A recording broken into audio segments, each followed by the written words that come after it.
When I stopped by the supermarket to buy my daughter's favorite roses to bring to her house for dinner by chance, I met my old neighbor. She grabbed my hand and said with a worried look, "Your son-in-law has been hiding something from you." When I looked bewildered, she told me a truth that shocked me to the bone. I was forced to make a decision to destroy all the lies in order to save my beloved daughter. Welcome, everyone. Please like, subscribe, and comment where you're watching from. Quick note, this is a fictional story with dramatized elements. Names and details are imaginary, but the message resonates deeply. So what did my neighbor tell me that day? Let's find out. I never thought a Sunday afternoon trip to the grocery store would change everything. The King Soopers on Wadsworth Boulevard in Lakewood wasn't my usual spot. I'd only started coming here after Michelle moved to Highlands Ranch with Brandon 4 years ago. It was convenient right on the way to their house, so I'd stop by to grab something before visiting her. Wine for dinner flowers, maybe some of those chocolate-covered almonds she loved. It became a ritual of sorts. King Soopers first, then Michelle's. That Sunday, I had one simple mission: red roses. She'd invited me to dinner, her first home-cooked meal in weeks, and roses were her favorite. They always had been, ever since she was a little girl, watching her mother arrange them in a vase on our kitchen table. I was inspecting a bouquet near the entrance when I heard a voice behind me. "Walter Green, is that really you?" I turned to find Linda Warren, my former neighbor of 15 years. She wore a King Soopers apron, her silver hair pulled back neatly. We'd lost touch after she moved to live with her son and daughter-in-law almost 2 years ago. "Linda, I didn't know you worked here." "Started a few months ago," she said with a tired smile. "Part-time at the register. Keeps me busy." Then her expression shifted. She glanced around and lowered her voice. "Walter, do you have a minute? I need to talk to you about something. About Brandon." My grip tightened on the cart handle. "What about him?" She hesitated, then leaned closer. "Last Tuesday I saw him here. He was shopping with a woman." "A woman?" "Yes. Young, maybe 30. Long dark hair, very put together. She was wearing a designer coat and had this diamond bracelet on her wrist. Big stones, the kind that catches the light." I tried to rationalize it. Maybe a co-worker? "He works in real estate, meets a lot of people." Linda shook her head slowly.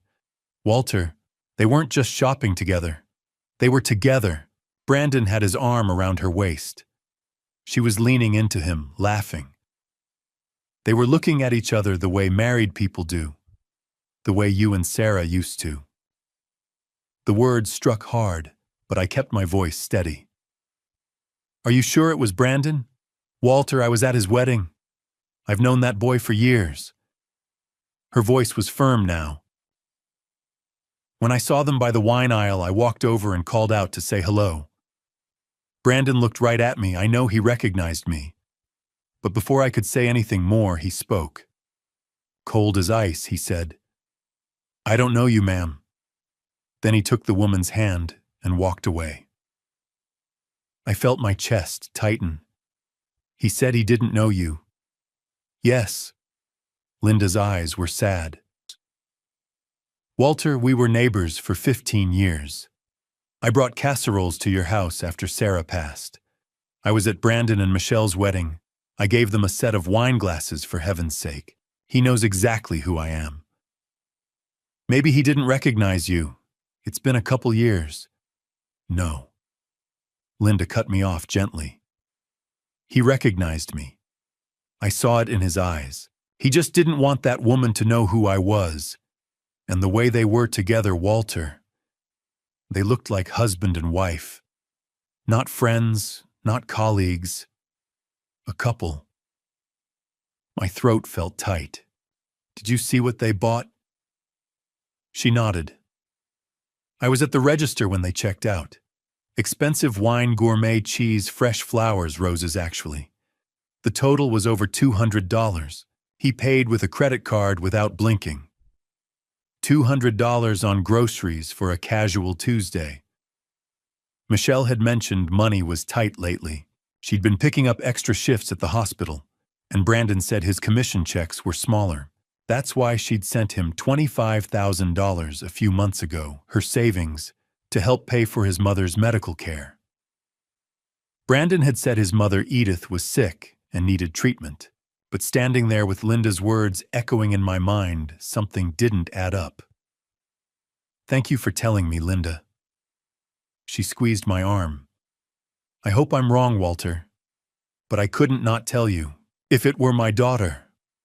"I understand." She gave me a sad smile and walked back toward the registers. I stood there for a long moment staring at the roses in my hand. They were beautiful, deep red, full petals, the kind Michelle would love. But now they felt heavier somehow, like they carried the weight of what I'd just learned. I paid at the self-checkout, barely registering the total. My mind was spinning. "I don't know you, ma'am." A lie. A deliberate, calculated lie to a woman who'd been at his wedding. The way Brandon had his arm around that woman. The diamond bracelet. The expensive shopping while claiming money was tight. The $25,000 Michelle had sent for his supposedly sick mother. I walked out into the parking lot, the November air sharp against my face. The sun was starting to dip lower in the sky, casting long shadows across the asphalt. I could see my breath in small white puffs. I reached my truck and opened the door, carefully placing the roses on the passenger seat. For a moment, I just stood there, one hand on the doorframe, looking at those flowers. Maybe Linda was wrong. Maybe there was an explanation. But deep down, I knew better. I climbed into the driver's seat and started the engine. The heater kicked on, blowing cold air that would eventually warm up. I sat there for a moment, hands on the steering wheel, staring through the windshield at nothing in particular. Then, I put the truck in reverse and pulled out of the parking space. The drive to Highlands Ranch would take 30 minutes. 30 minutes to decide what to do. 30 minutes to figure out how to look my son-in-law in the eye and not let him see the suspicion growing in my chest like a slow-burning fire.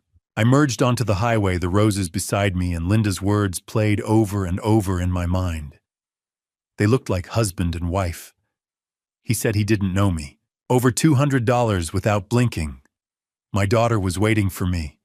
She'd be so happy to see the roses. She'd smile that beautiful smile and put them in a vase and tell me dinner was almost ready. And Brandon would be there too, smiling, playing the part of the loving husband. But now I would be watching, really watching. I gripped the steering wheel tighter and kept driving the bouquet of red roses sitting beside me, beautiful and silent, as the doubt in my heart grew with every passing mile. I pulled into Michelle and Brandon's driveway at 6:30 sharp, the roses still resting on the passenger seat. The house looked picture-perfect, white siding, black shutters, manicured lawn. But after my conversation with Linda, everything felt different. I grabbed the roses and walked to the front door. Before I could knock, it swung open. "Dad!" Michelle pulled me into a hug, her face lighting up. She'd traded her scrubs for jeans and a cozy sweater. "You brought roses. You didn't have to." "I wanted to," I said, handing them to her. She buried her face in the blooms and smiled. "They're beautiful. Come in, dinner's almost ready." I stepped inside, and that's when I started noticing things. The first was the purse on the entryway table, a Louis Vuitton, with the signature monogram pattern. I knew because Sarah had admired one years ago, and the price had made my head spin. $2,500. "That's new," I said. Michelle glanced over. "Oh yeah, Brandon surprised me last week. He said I deserved something nice." I forced a smile and followed her into the living room. My eyes went straight to the television mounted on the wall, 75 inches. So new I could still see the faint outline where someone had peeled off the price sticker. "New TV?" I asked. "Got it 2 weeks ago." Brandon's voice came from the kitchen doorway. He walked in with a dish towel over his shoulder, grinning. 75 inches, 4K, the whole deal. Figured we'd treat ourselves. He extended his hand, and I shook it, studying his face. He looked the same as always, clean-cut, confident, polished. But now I couldn't help searching for cracks in that exterior. "Business must be good," I said. "Better than good." Brandon motioned for me to sit. Dio just closed a $2.5 million listing last month. Biggest commission check I've ever seen. The company gave me a bonus on top of it, KPI reward for hitting my quarterly targets. That's impressive. Yeah, it's been a great year. He leaned back casually. That's when I noticed the watch on his wrist, sleek silver with a black face, the Tag Heuer logo glinting under the lights. $2,000 at least. "Nice watch," I said. Brandon glanced at it and smiled. "Oh, treated myself after that last sale. Figured I'd earned it." Michelle came back with the roses arranged in a crystal vase. She sat beside Brandon, leaning into him. He draped his arm over her shoulders. All I could think about was Linda's words. He had his arm around her waist. They looked like husband and wife. "So, how's work, sweetheart?" I asked Michelle. She sighed. "Exhausting. I picked up 2 extra shifts last week. 3 code blues in one night. I barely slept." "You're working too hard." "I know, but..." She glanced at Brandon. "We've had some expenses lately. I wanted to help out." "Help out," I echoed. Brandon jumped in. "Yeah, my mom's been having some health issues. We've been covering her medical bills." I straightened. "Edith, what's wrong?" His expression flickered discomfort, maybe irritation. "She's got heart problems. Needs medication monitoring. It's been expensive." "How expensive?" Michelle answered.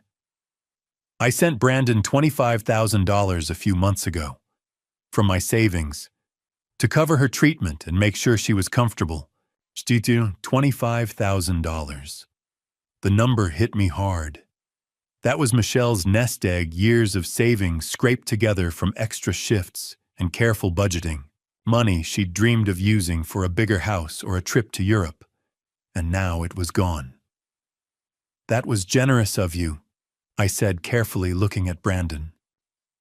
"How's your mother doing now?" "She's managing," he said, his tone clipped. "It's been tough, but we're doing what we can." "Where is she staying?" "Pinewood Care Center in Aurora. It's not fancy, but it's close enough that I can check on her." "You visit her often?" Brandon shifted. "When I can. Work's been crazy, you know how it is." I nodded slowly, but my mind was racing. $25,000 for medical bills, a Louis Vuitton purse, a 75-inch TV, a $2,000 watch. If money was so tight, where was all this luxury coming from? "Dinner's ready," Michelle announced, standing. "I made your favorite dad pot roast with roasted vegetables." I followed them into the dining room. The table was set beautifully, cloth napkins, matching plates, candles flickering. Michelle had gone to a lot of trouble trying so hard to make everything perfect.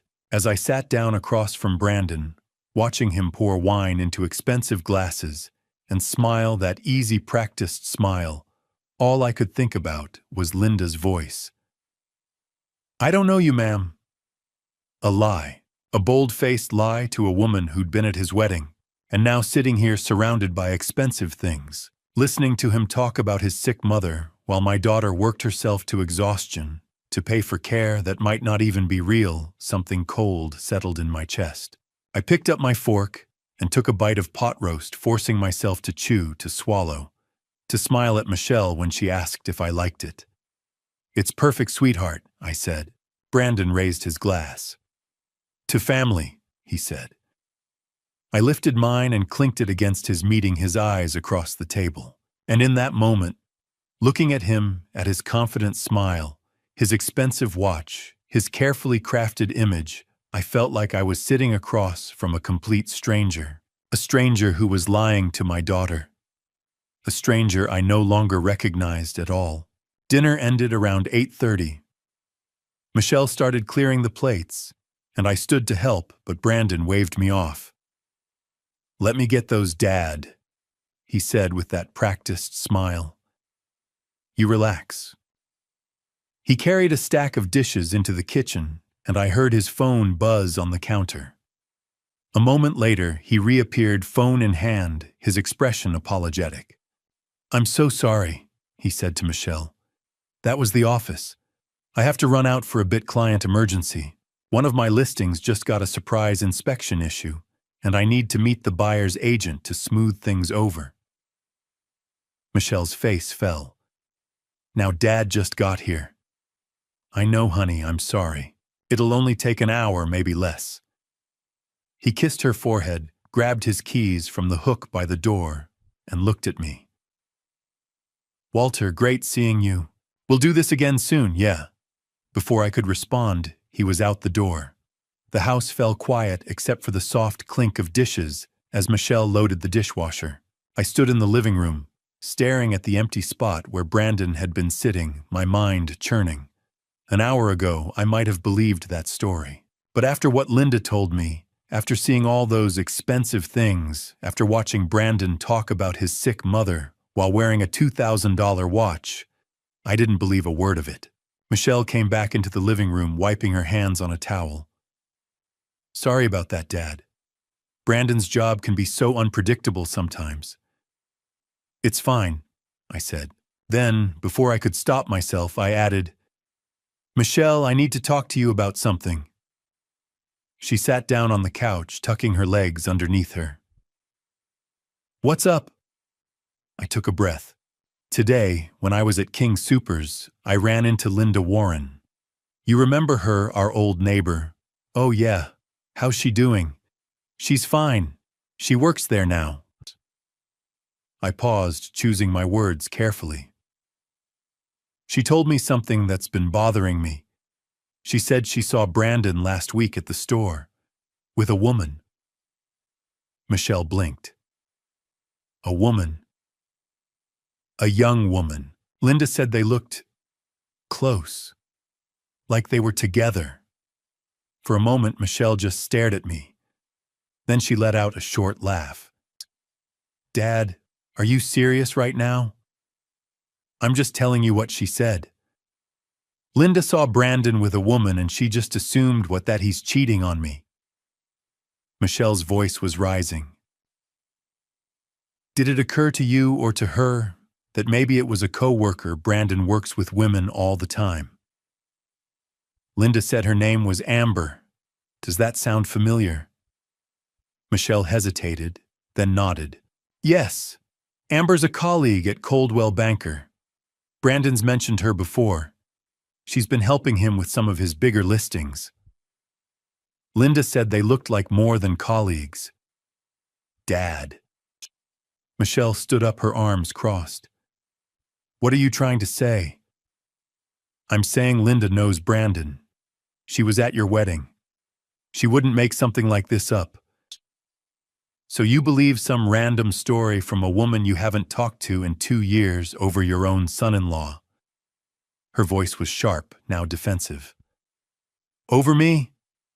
"Michelle, I'm not trying to upset you. I just think." "You just think what, Dad?" She cut me off, her eyes flashing. "That Brandon's lying to me, that he's sneaking around. You've never liked him, have you?" "That's not true." "Yes, it is." Her voice cracked. "From the day I brought him home, you've been looking for reasons not to trust him. You never thought he was good enough, and now you're using some gossip from a grocery store to try to tear us apart." "Michelle, listen to me." "No." She shouted, and I saw tears forming in her eyes. "You listen to me. Brandon is my husband. He works hard to provide for us. He takes care of me. And yes, maybe he bought me a nice purse, maybe we got a new TV, so what? He earned that money. He deserves to enjoy it." "What about the $25,000 you gave him?" She froze. "What about it? Where did it go, Michelle?" Because if his mother is so sick, if the medical bills are so high, why does he have money for luxury watches and expensive dinners? Her face went pale, then flushed red. How dare you? His mother is dying, and you're standing here accusing him of what, stealing from me. I'm not accusing anyone of anything. I'm just asking questions. Well, stop asking. She stepped toward me, her hands clenched into fists. You don't get to come into my house and interrogate me about my marriage. You don't get to make me doubt my husband because some old neighbor thinks she saw something. Michelle, get out. The words hit me like a slap. What? I said get out. Her voice was cold, now trembling with anger. I don't want you here. I don't want to hear another word about Brandon or Amber or Linda or any of this. Sweetheart, please. I'm trying to protect you. Protect me. She laughed bitterly. From what? From the man I love. From the life I've built, no dad. You're not protecting me. You're trying to destroy my marriage because you've never trusted him. Because you've never believed I could make my own decisions. That's not true. Yes, it is. Tears were streaming down her face now. You've been doing this my whole life. Ever since Mom died, you've been treating me like I'm still a little girl who needs you to save her. But I'm not. I'm 35 years old. I have a career, a husband, a life. And I don't need you coming in here and tearing it apart. I felt my own eyes sting. Michelle, I love you. I'm your father. I know what you want. Her voice broke. You want me to need you. But I don't. Not like this. So please just leave. I stood there frozen, searching her face for any sign that she didn't mean it. But all I saw was anger and hurt and something else, something that looked like fear. Fear that I might be right. Then if you walk out that door, she said quietly, don't call me, don't text me, just give me space. From now on, you're not my father. Not until you can respect my choices. The words shattered something inside me. I looked at the coffee table where the roses I'd brought still sat in their crystal vase. Beautiful and red and already starting to wilt at the edges. Then I looked at my daughter, my strong, brilliant, heartbroken daughter, and I knew there was nothing I could say that would change her mind tonight. So I nodded, once turned, and walked to the door. I stepped out into the cold November night, and the door slammed shut behind me. I stood there on the porch, my breath fogging in the air, my chest tight with a pain I hadn't felt since Sarah died. But beneath the pain, something else stirred. Determination. If Michelle wouldn't listen, I'd have to find proof. Real, undeniable proof that Brandon was lying to her. And I wasn't going to stop until I had it. I didn't sleep that night. I lay in bed staring at the ceiling, replaying Michelle's words over and over. Don't call me. Don't text me. You're not my father. Every time I closed my eyes, I saw her face, angry, hurt, certain that I was wrong. But I knew I wasn't. By the time the sun came up Monday morning, I'd made my decision. If Michelle wouldn't listen to me, I'd have to find proof she couldn't ignore. Hard evidence that Brandon was lying to her. And I couldn't do that alone. I needed a professional. At 9 o'clock sharp, I was sitting in my truck outside a small office building on Spear Boulevard in downtown Denver. The sign on the second-floor window read, Marcus Reeves, Private Investigations. I'd found him online the night before, scrolling through reviews at 3 in the morning. Former police detective, 15 years of experience, specializes in infidelity and financial fraud. The reviews were solid. People said he was discreet, thorough, and honest. That was enough for me. I climbed the stairs and knocked on the frosted glass door. A voice called out, "Come in." The office was small but tidy. A desk sat near the window covered with file folders and a laptop. 2 chairs faced the desk, and the walls were lined with filing cabinets. No fancy decorations, no pretense. Just a workspace that looked like it got used every day. Behind the desk sat Marcus Reeves. He was maybe 45, with short dark hair starting to gray at the temples, broad shoulders, and the kind of weathered face that came from years of watching people at their worst. He stood and extended his hand. "Walter Green." "That's me." I shook his hand. His grip was firm. "Have a seat." He gestured to one of the chairs and sat back down. "You said on the phone this is about your son-in-law." "Yeah." I cleared my throat. "I think he's cheating on my daughter, and I think he's lying about other things too." Marcus pulled out a notepad and pen. "Tell me everything." So I did. I told him about Linda seeing Brandon with the young woman at King Soopers, about the expensive purse, the TV, the watch, about the $25,000 Michelle had sent for his supposedly sick mother, about the confrontation at dinner, and how Michelle had thrown me out.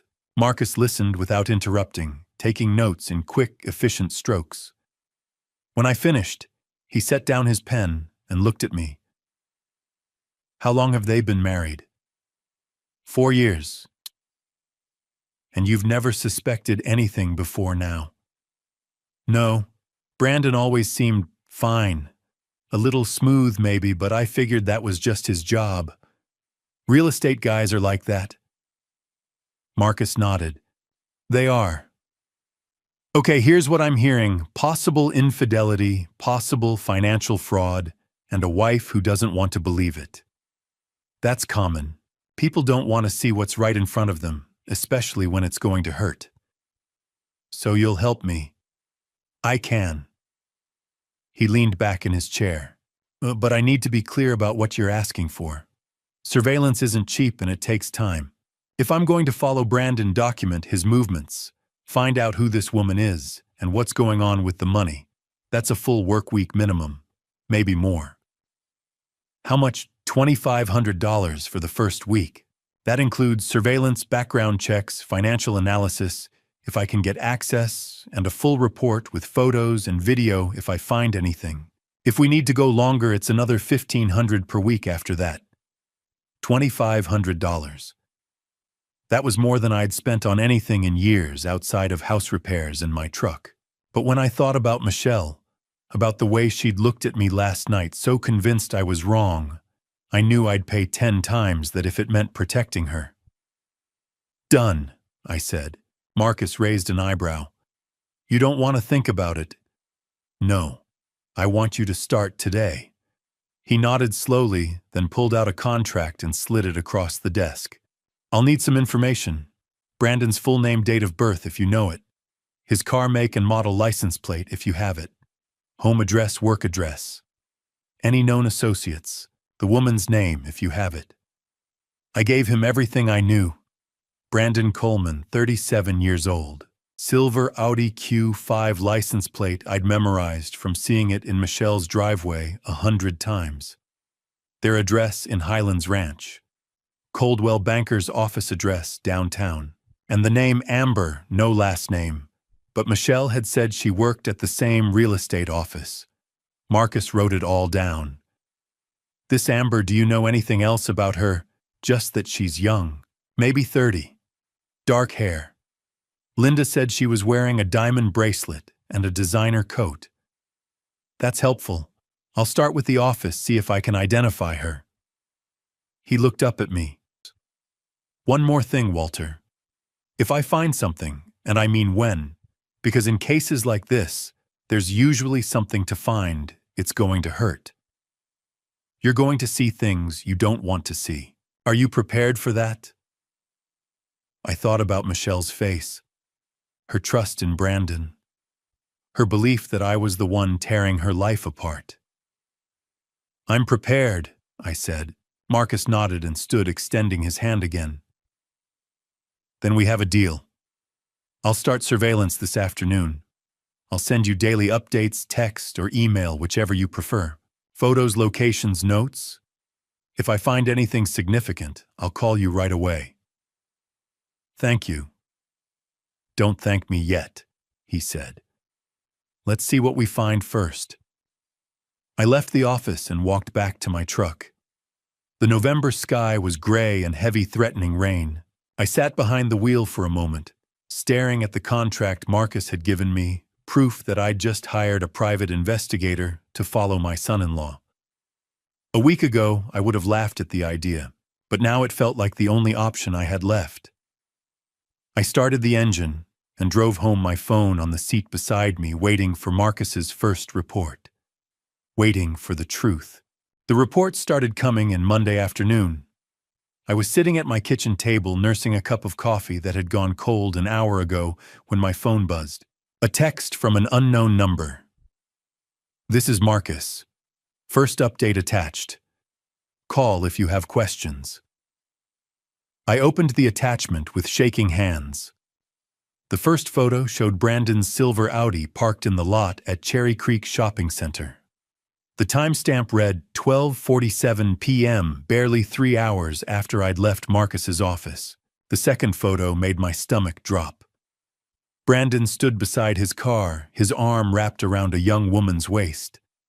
She was laughing, her head tilted back, long, dark hair catching the sunlight.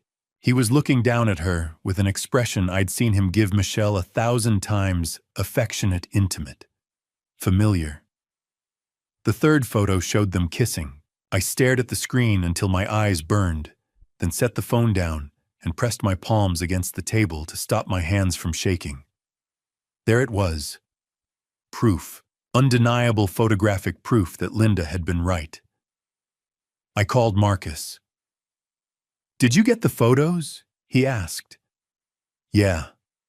My voice sounded hollow. "That's her. That's the woman Linda saw.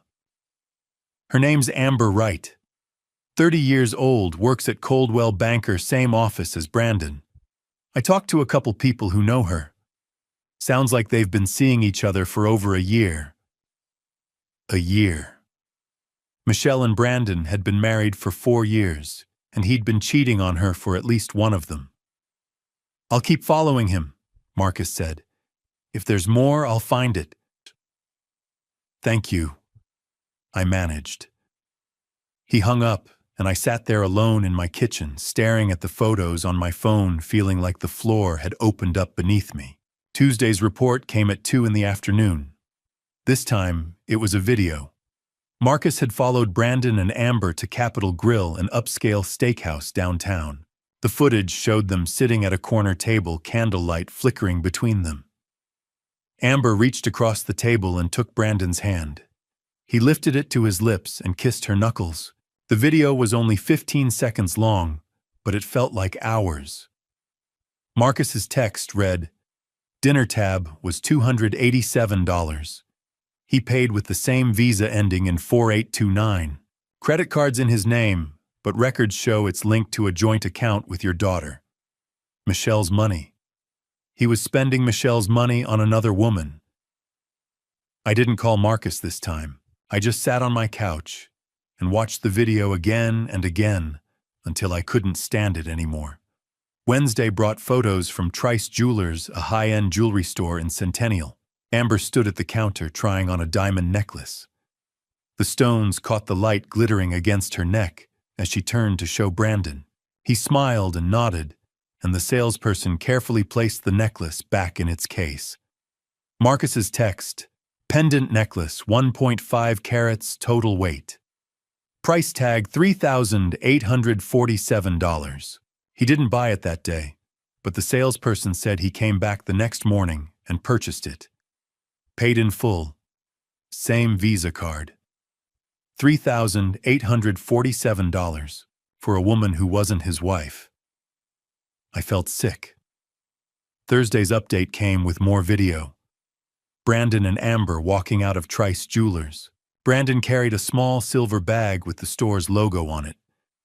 As they reached his car, he stopped, pulled the necklace out and fastened it around Amber's neck. She threw her arms around him and kissed him right there in the parking lot. Marcus's text, total, confirmed spending so far jewelry $3,847. Restaurants, 3 dinners, $780. Shopping 2 trips to Cherry Creek, estimated $1,200. That's just what I've documented this week. Financial analysis shows similar patterns going back 8 weeks. Rough estimate he spent at least $11,000 on her in 2 months. $11,000. And that was just what Marcus could track. I sat at my kitchen table again, staring at the numbers, doing math I didn't want to do. Michelle had given Brandon $25,000 for his mother's medical care. If he'd spent $11,000 on Amber, where was the rest? I texted Marcus. What about his mother? Can you find out where she is? His response came 10 minutes later, already on it. I'll have an address by tomorrow. Friday morning, my phone rang. I found her, Marcus said. Edith Marshall, 77 years old. She's at a place called Pinewood Care Center in Aurora. It's a basic assisted living facility, not exactly expensive. I talked to the front desk, said I was a family friend. They told me she's been there for 6 months, pays rent with her social security checks. No extra funds, no medical treatments, beyond standard care. My blood went cold. No extra funds, none. Whatever money your daughter sent Brandon, it didn't go to his mother. I closed my eyes and leaned against the counter. Jesus. Walter. Marcus's voice was serious. I've been doing this a long time. This isn't just infidelity. This is financial fraud. He took $25,000 from your daughter under false pretenses and spent it on himself and his girlfriend. That's a crime. I know. What do you want to do? I opened my eyes and looked at the photos spread across my kitchen table, Brandon and Amber kissing, holding hands, laughing. The receipt from Trice Jewelers, the video of him fastening a diamond necklace around her neck, while Michelle worked 12-hour shifts at the hospital to make ends meet. I want everything, I said. Every photo, every receipt, every detail you can find. I'm going to show Michelle the truth, and she's going to have to face it. I'll send you the full report this afternoon, Marcus said. But Walter, there's one more thing you should do. What? Go see his mother. Talk to her yourself. If Michelle won't believe the photos, maybe she'll believe Edith. I nodded even though he couldn't see me. I will. Good luck, Marcus said, and hung up. I stood in my kitchen staring at my phone at the evidence of my son-in-law's betrayal, stacked up in texts and photos and cold, hard numbers. $25,000. Gone. And Michelle had no idea. At 1 o'clock, my phone buzzed one last time. Another text from Marcus' final report sent to your email. Pinewood Care Center address 2847 Peoria Street, Aurora, Colorado. Visiting hours 9 a.m. to 7 p.m. daily. Her room number is 14.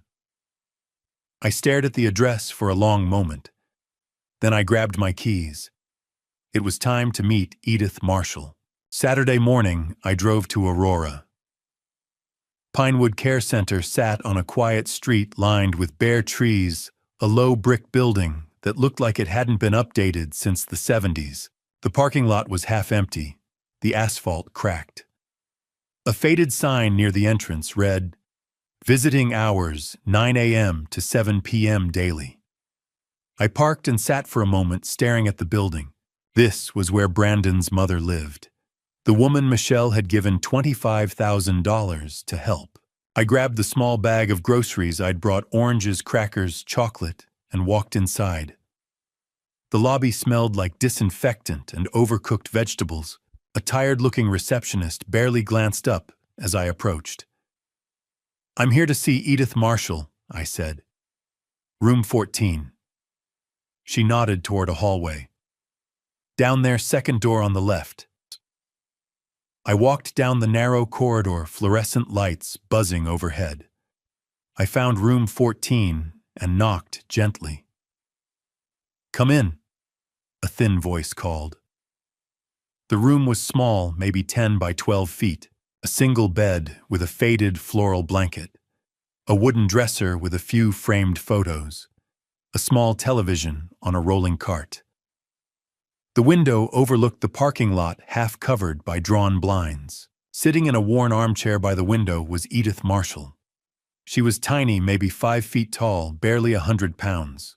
Her white hair was thin and pulled back in a bun, and she wore an oversized cardigan over a simple house dress. Her hands, resting on the chair arms, were gnarled with arthritis. "Mrs. Marshall," I said softly. She looked up, her pale blue eyes wary. "Yes. My name is Walter Green. I'm Michelle's father, Brandon's father-in-law." Her expression shifted, surprise, then relief. "Michelle's father. Oh my goodness. Please sit down." She gestured to the bed. I set the groceries on the dresser and sat. "I brought you a few things." "That's very kind." Her voice trembled. "I don't get many visitors. Brandon doesn't come by." Her face fell. "No, he calls sometimes, maybe once a month. But he hasn't been here in 6 months. Maybe longer." 6 months. "What about Michelle? Does she visit?" Edith shook her head sadly. "No, but she calls. Or she tries to. She's such a sweet girl, always asking how I'm doing. But Brandon told me not to answer when she calls." I stared at her.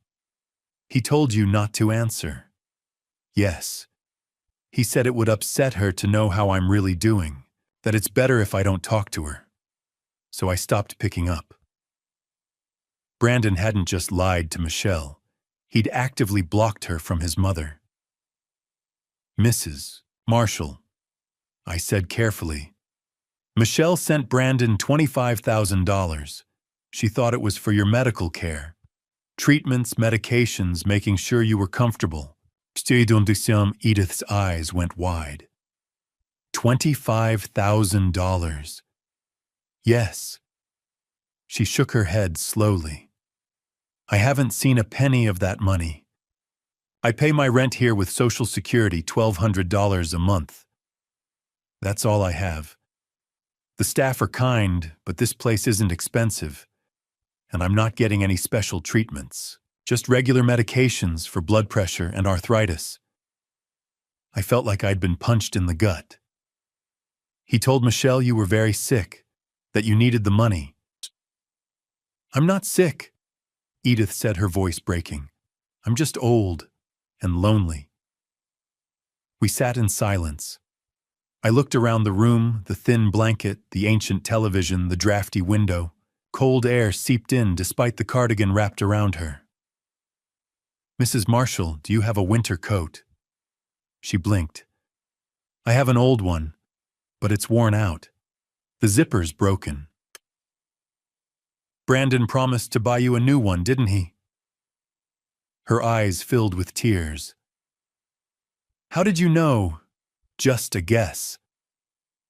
He said he'd get me a navy blue one, a warm one, but he never did." She wiped her eyes. "I don't mean to complain. He's my son. I'm sure he's busy. Too busy to visit his mother. Too busy to buy her a coat, but not too busy to spend $11,000 on his girlfriend." I stood up. "Mrs. Marshall, I'm going to buy you that coat. Navy blue, just like he promised. And I'm going to bring Michelle here to see you. Soon." Edith looked up at me, her eyes wide with hope. "You will, I promise." She reached out and took my hand, her grip weak but warm. "Thank you, Walter. You're a good man. Michelle is lucky to have you." I squeezed her hand gently and left. I sat in my truck, staring at the building.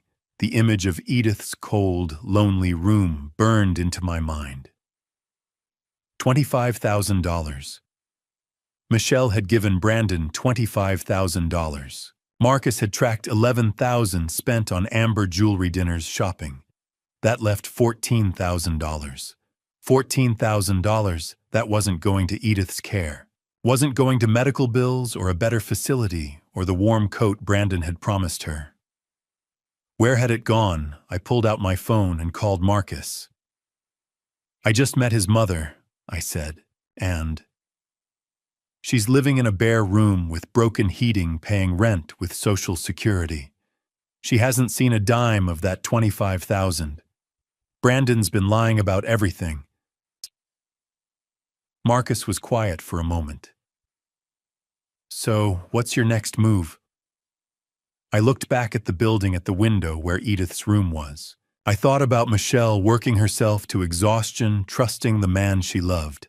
I thought about Brandon kissing Amber in parking lots, fastening diamond necklaces around her neck, spending money that wasn't his, while his own mother sat alone in a cold room waiting for a coat he'd never buy.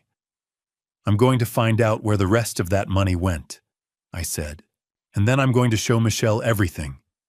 Every photo, every receipt, every lie. Good, Marcus said. I'll keep digging. I hung up and started the engine. $14,000. Brandon had stolen from Michelle, abandoned his mother, lied to everyone, and I was going to make sure he paid for it. I was still sitting in my truck outside Pinewood Care Center when my phone buzzed at 3 o'clock Saturday afternoon. An email from Marcus. The subject line read, "Urgent, found something big." I opened it. Walter, I dug into Brandon's credit card records from the past 2 months. November 3rd to 7th, he told Michelle he was going to San Diego for a real estate conference. That was a lie. I traced his hotel booking to the St. Regis Aspen Resort in Colorado. 4 nights, $1,350 total, paid with his visa ending in 4829. Amber Wright posted photos from Aspen on social media. During those exact dates, she deleted them after 24 hours. But I got screenshots before they disappeared. I'm attaching everything. Call me. My hands shook as I scrolled through the attachments. The first was a screenshot from Amber's social media. The photo showed her standing on a snow-covered balcony mountains in the background, wearing a fur-trimmed coat and holding a glass of champagne. The caption read, "Living my best life." The location tag, St. Regis Aspen Resort. The date, November 4th, 2024. The second attachment was a hotel receipt. St. Regis Aspen Resort. Guest name, Brandon Coleman. Check-in, November 3rd, check-out, November 7th. Room rate, $337.50 per night. Total, $1,350. Payment method, Visa ending in 4829. The same card he'd used to buy Amber's necklace. The same card linked to the joint account he shared with Michelle. I kept scrolling.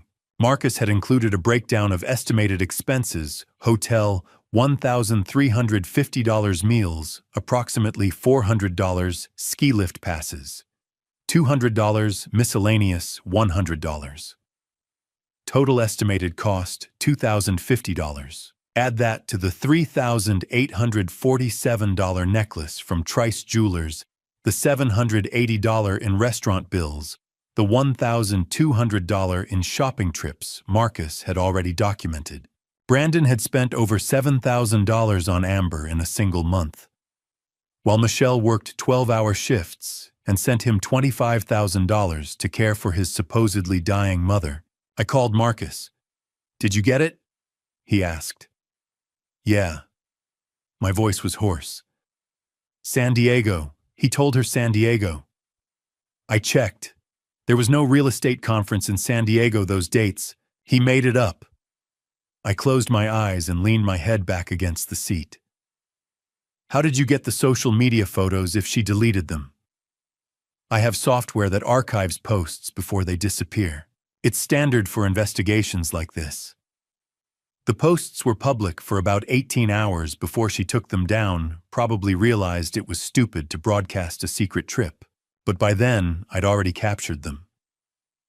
"Is there more?" "One more thing," Marcus said. "I found another photo she posted from a restaurant in Aspen, high-end steakhouse called Matsuhisa. I called them, said I was trying to track down a receipt for tax purposes. They confirmed a reservation under Brandon Coleman for 2 people on November 5th at 7 p.m. Bill was $340. $340 for one dinner. Walter, I know this is hard to hear, but you need to understand what you're dealing with. This isn't just an affair. Brandon is living a double life. He's taking your daughter's money and using it to fund a relationship with another woman. Fancy trips, expensive dinners, jewelry. Meanwhile, his mother is sitting in a care facility with a broken coat zipper. I know. What are you going to do?" I opened my eyes and stared through the windshield at Pinewood Care Center. I need to talk to Michelle, not to accuse her or upset her, just to confirm the timeline. If she tells me Brandon went to San Diego those dates, then I know for sure he's been lying to her face. "Just be careful," Marcus said. "If she's still in denial, she might warn him you're investigating." "I'll be careful." I hung up and sat there for a long moment, phone in my hand, trying to decide how to approach this. Finally, I dialed Michelle's number. She answered on the 3rd ring. "Dad." Her voice was guarded cold. We hadn't spoken since she'd thrown me out Sunday night. "Hi, sweetheart," I said, keeping my tone light. "I know you asked for space, and I'm respecting that. I just wanted to check in. How are you?" Silence, then, "I'm fine." "Good. That's good." I paused. I was thinking about Brandon's work. He mentioned he travels a lot for showings and conferences. Does he go out of town often? "Sometimes." "Why?" "No reason.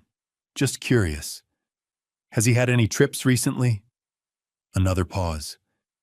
"He went to San Diego a couple weeks ago. A real estate conference. He was gone 4 days." My chest tightened. "Early November." "Yeah, November 3rd through the 7th. Why are you asking?" "Just making conversation." I forced myself to sound casual. "How was it? Did he enjoy the conference?" "I think so. He said it was exhausting, lots of networking, late meetings. He came home pretty tired." Tired. Because he'd been skiing in Aspen with his girlfriend, not attending a conference in San Diego. "That sounds tough," I said. "Well, I'm glad he's working hard." "Dad, why are you really calling?" "I just miss you, Michelle. I hate how we left things." Her voice softened slightly. "I miss you too. But I meant what I said. I need you to trust me and my marriage." "I know. I'm trying." We talked for a few more minutes, small talk, careful and strained, and then she said she had to go. I told her I loved her. She hesitated, then said it back. When I hung up, I stared at Marcus's email on my phone. Michelle had just confirmed it. Brandon told her he went to San Diego for a conference from November 3rd to 7th. But he hadn't. He'd gone to Aspen with Amber and spent over $2,000 of Michelle's money doing it. I sat there in the parking lot of Pinewood Care Center looking at the photos on my screen. Amber on the balcony with champagne. Brandon's name on the hotel receipt. The restaurant bill. The ski passes. My daughter was working herself to exhaustion, trusting her husband completely. And he was lying to her face. Over and over again. I realized then, with painful clarity, that Michelle wouldn't believe me if I just told her. She'd already chosen Brandon's word over mine once. She'd thrown me out of her house for even suggesting he was unfaithful. But she couldn't argue with proof. Hard evidence. Photos, receipts. A paper trail she couldn't deny. I needed more than what I had. I needed everything. Monday afternoon at 2 o'clock, I walked into the Coldwell Banker office on Grant Street in downtown Denver. The building was modern, all glass and polished steel, with the company logo gleaming above the entrance. I'd driven past it 100 times, but never been inside. Now, standing in the marble lobby, I felt like I was stepping into enemy territory. I took the elevator to the 3rd floor and pushed through the glass doors into the real estate office.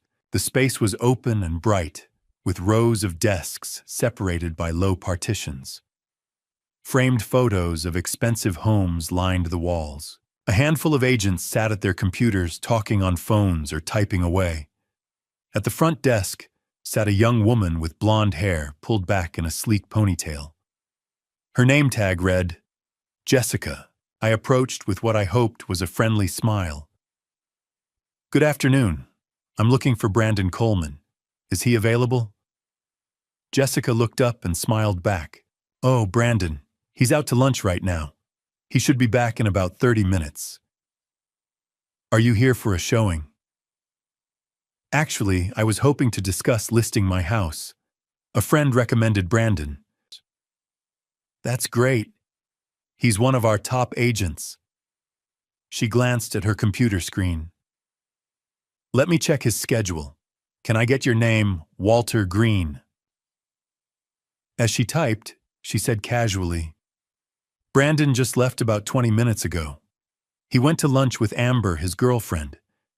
They usually go to that Italian place down the street on Mondays. I froze. His girlfriend. I kept my voice steady. Yeah, Amber, right. She works here too. She's one of our newer agents. They've been together for like over a year now.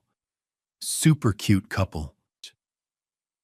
Jessica smiled, oblivious to the bomb she'd just dropped. My heart was pounding, but I forced myself to stay calm. I didn't know Brandon had a girlfriend. That's nice. Oh yeah, they're pretty serious. She's really sweet. Let me see if I can get you on his calendar for later this week. Excuse me. A man's voice interrupted. I turned to see a guy in his 40s walking over wearing a dress shirt with the sleeves rolled up. He extended his hand. I'm Tom Mitchell, one of the senior agents here. I couldn't help overhearing. You're looking to list a property. I shook his hand. Walter Green. Yes, potentially. Great. Brandon's excellent, but if you'd like, I can help you while you wait. Want to grab a coffee in the break room? Sure. I followed Tom to a small break room in the back, a kitchenette with a coffee maker, a table, and a few chairs. He poured 2 cups and handed me one. So, Tom said, sitting down. You're a friend of Brandon's. Actually, I'm his father-in-law. Tom blinked. Father-in-law? Yeah, he's married to my daughter Michelle. Tom's face went completely blank. He stared at me like I'd just spoken a foreign language. Married? Yes, 4 years now. Tom set his coffee down slowly. I'm sorry, are we talking about the same Brandon Coleman, tall guy, dark hair, drives a silver Audi? That's him. Brandon's married? Tom's voice rose slightly. Are you sure? Positive. I was at the wedding. Tom leaned back in his chair, rubbing his face. Jesus Christ, I've worked with Brandon for 3 years. I've never heard him mention a wife. Not once. My chest tightened. Never. He talks about Amber all the time, where they went for dinner trips, they're planning gifts he's buying her. The whole office knows they're together. But a wife? Tom shook his head. He's never said a word. What about social events, office parties? Does he bring anyone? He brings Amber, every time. Last year's Christmas party, the summer picnic, happy hours. It's always Amber. Tom looked genuinely disturbed now. Walter, I'm being straight with you. Everyone here thinks Brandon's single. Well, not single anymore because of Amber, but definitely not married. I felt like I'd been punched in the stomach. So he's been pretending Michelle doesn't exist. I guess so. I mean, damn, I had no idea. Tom paused. Does your daughter know about Amber? She knows Amber's name. Brandon told her Amber's a colleague. Nothing more. Tom let out a long breath. Man, that's messed up. I'm really sorry. I wouldn't have said anything if I'd known. No. I cut him off. I'm glad you did. I needed to hear it. We sat in silence for a moment. From the main office, I could hear phones ringing, people talking, the hum of daily business. Normal sounds. But nothing about this felt normal. How long did you say they've been together? I asked. Brandon and Amber. Over a year at least. Maybe longer. They started getting close around last summer, I think. July or August. By fall, it was pretty obvious they were a couple. Over a year. My mind raced doing the math. Michelle and Brandon had their third wedding anniversary last June, which meant he'd started seeing Amber barely a month later. Does Amber know he's married? I asked. Tom shrugged. I have no idea. If she does, she's never mentioned it either. I stood up my coffee untouched. Thank you for your honesty, Tom. Yeah, of course. He stood too, looking uncomfortable. Listen, are you going to talk to Brandon about this? Eventually. Do me a favor, don't tell him I said anything. I don't need the drama at work. I won't. Tom walked me back to the lobby. Jessica looked up as we passed, still cheerful and oblivious. Did you want to schedule something with Brandon, Mr. Green? Not today, I said. I'll call him. I walked out of the office and down to the parking garage, my footsteps echoing in the concrete stairwell. When I reached my truck, I sat behind the wheel and gripped it hard, trying to steady my breathing.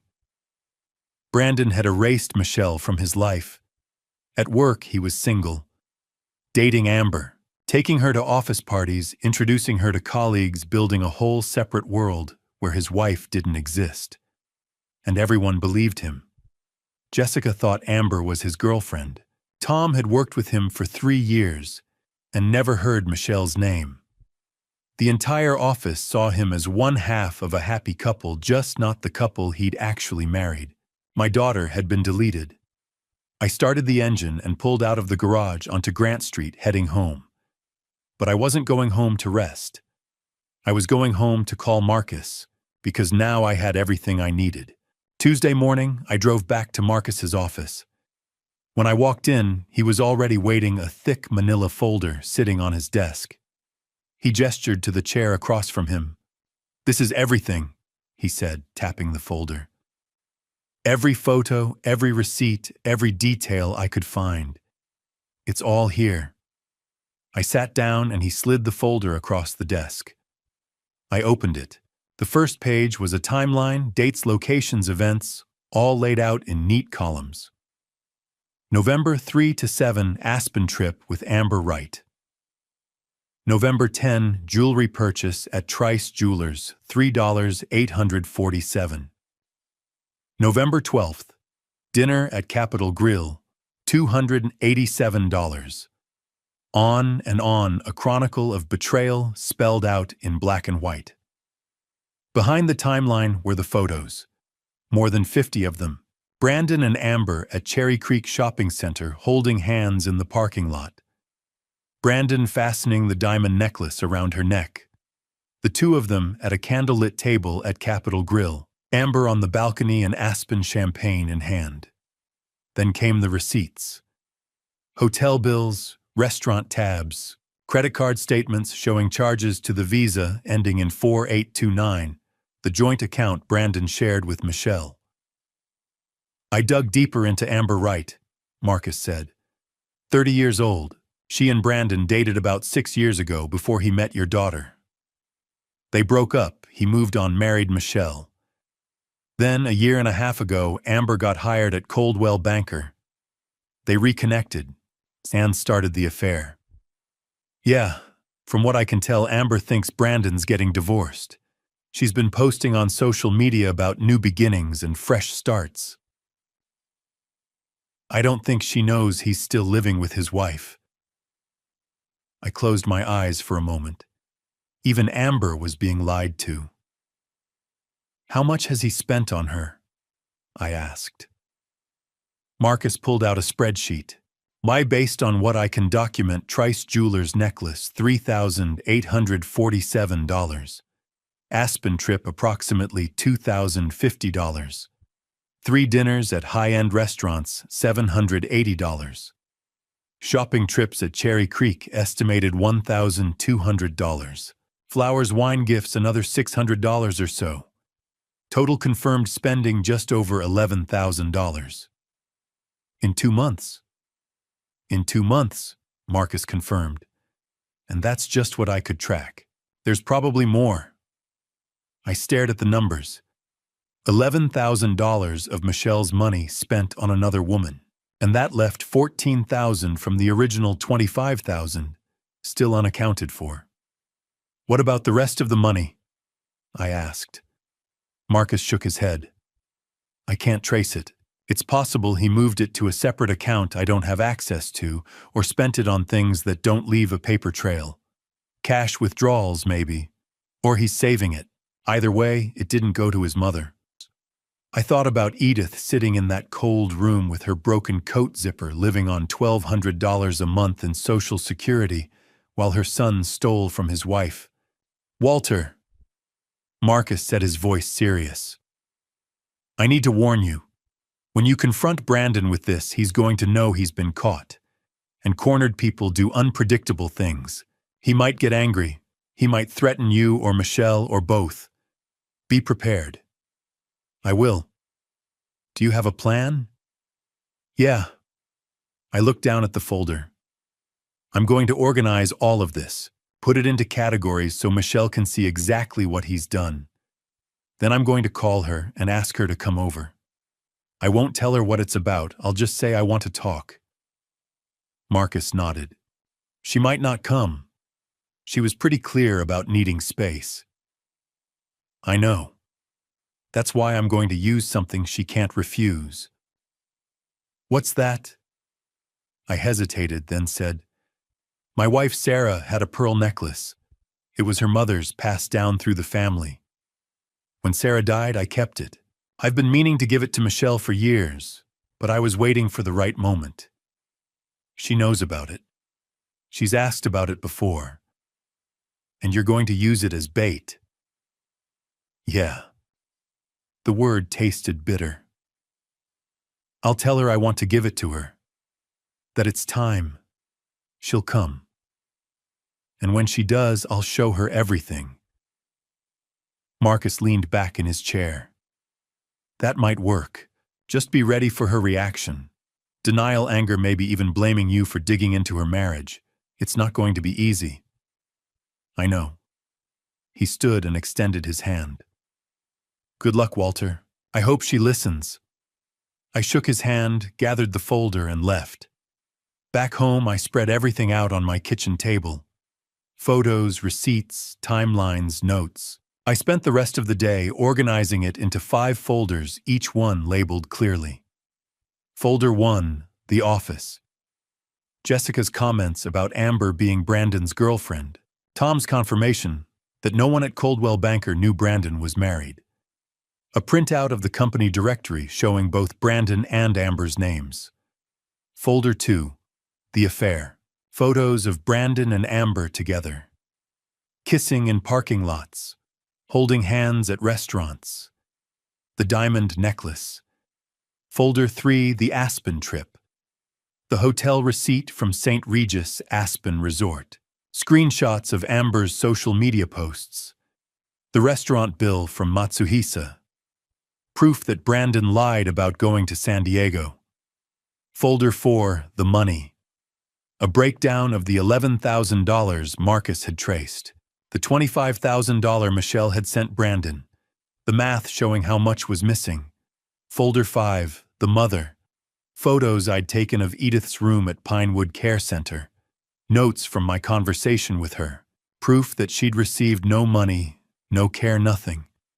When I finished, I sat back and looked at the 5 folders lined up on my table. Then I went to my bedroom and opened the top drawer of my dresser. Beneath a stack of old t-shirts wrapped in a velvet cloth was Sarah's pearl necklace. I carried it back to the kitchen and set it beside the folders. The pearls gleamed softly in the afternoon light, delicate and beautiful. Sarah had worn it on our wedding day, on Michelle's baptism, on every anniversary we'd celebrated together. Now I was going to use it as bait to lure my daughter into facing a truth she didn't want to see. I picked up my phone and stared at Michelle's name in my contacts. Then I set the phone down. Not yet. I needed to be ready. I needed to make sure I could stay calm, stay strong, no matter how Michelle reacted. I looked at the necklace, at the folders, at the evidence of my son-in-law's betrayal, and I knew that tomorrow I would make the call. Tomorrow Michelle would have to face the truth.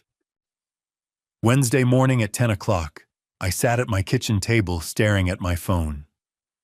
The 5 folders were stacked neatly in front of me. Sarah's pearl necklace sat in its velvet case beside them. Everything was ready. I just had to make the call. I picked up the phone, took a deep breath, and dialed Michelle's number. It rang 3 times. 4. I was starting to think she wouldn't answer when I heard her voice. "Dad." She sounded guarded, tired, like she'd been expecting this call, but dreading it. "So, hi, sweetheart," I said, keeping my voice gentle. "I know you asked for space, and I've been trying to respect that. But I need to talk to you." Silence on the other end. Then, about what? "Not about Brandon. Not about anything that happened last week. I promise." I paused. "I want to apologize. For how I handled things at dinner. For upsetting you. You were right, I should have trusted your judgment." More silence. I could hear her breathing, weighing my words. "Okay," she said finally. "Apology accepted. Is that all?" "No." I looked down at the pearl necklace. "I found something.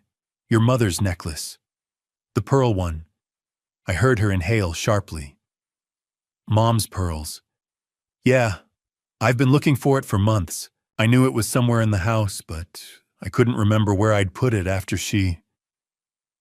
I let the sentence trail off. "Anyway, I found it yesterday, in the back of my dresser." "Dad."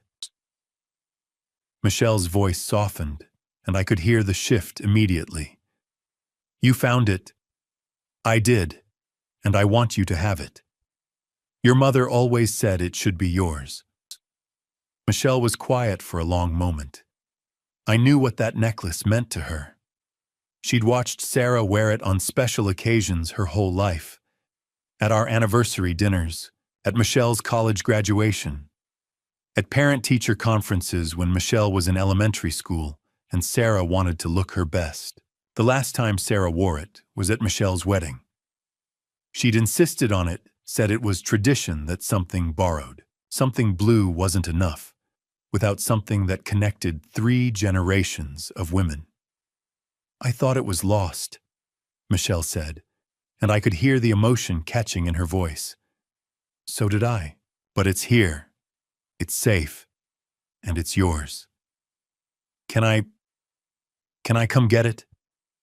"Of course, but I'd like to do this properly. Come over for dinner, Saturday night, 7 o'clock. I'll make pot roast the way you like it with the carrots and those little red potatoes. We can talk, have a nice evening, and I'll give you the necklace. What do you say?" Another pause. I held my breath, waiting. "Just you and me?" she asked carefully. "Well, Brandon's welcome too if he wants to come. I don't want to exclude him. This is a family thing, and he's family." The words tasted like ash in my mouth, but I forced them out. I heard muffled voices on the other end of the line, Michelle covering the phone, talking to someone in the background. Brandon, almost certainly. I couldn't make out the exact words, but I could hear the tone. His voice was low, insistent. Hers was questioning, uncertain. The conversation lasted maybe 15 seconds. Then Michelle came back on the line. "Brandon says he'd like to come," she said. "If that's really okay with you." "Perfect. Exactly what I needed. Of course it's okay," I said, injecting warmth into my voice. "I'd be happy to have him. 7 o'clock Saturday. I'll have everything ready." "Okay." Michelle sounded relieved, maybe even a little hopeful. "Saturday at 7. We'll be there." "Thank you, sweetheart. I'm really looking forward to it. It's been too long since we've had a proper family dinner." "Me too, Dad. And thank you for finding the necklace, for wanting to give it to me. It means a lot." "I know it does," I said quietly. "Your mother would want you to have it. She always did. I love you, Dad." The words hit me harder than I expected. "I love you too, sweetheart. More than you know." We said our goodbyes and I hung up. I sat there for a long moment, phone still in my hand, staring at the 5 folders on the table. My heart was pounding. My hands were shaking slightly. Saturday, 7 o'clock. Michelle and Brandon would walk through my door expecting a reconciliation dinner and a family heirloom. Instead, they'd get the truth. All of it. I set the phone down and picked up Sarah's pearl necklace. The pearls gleamed softly in the morning light, smooth and perfect. Sarah had worn this on our wedding day, on the day Michelle was born, on every important occasion for 30 years. And now I was using it as bait to lure my daughter into the hardest conversation of her life. "I'm sorry, Sarah," I whispered to the empty kitchen, "but I have to do this. I have to save her." I placed the necklace carefully back in its velvet case and closed the lid. Then I looked at the 5 folders again. Each one contained a piece of Brandon's betrayal. Each one held proof that would shatter Michelle's world. But it had to be done. Because Brandon was coming. He'd taken the bait just like I'd hoped.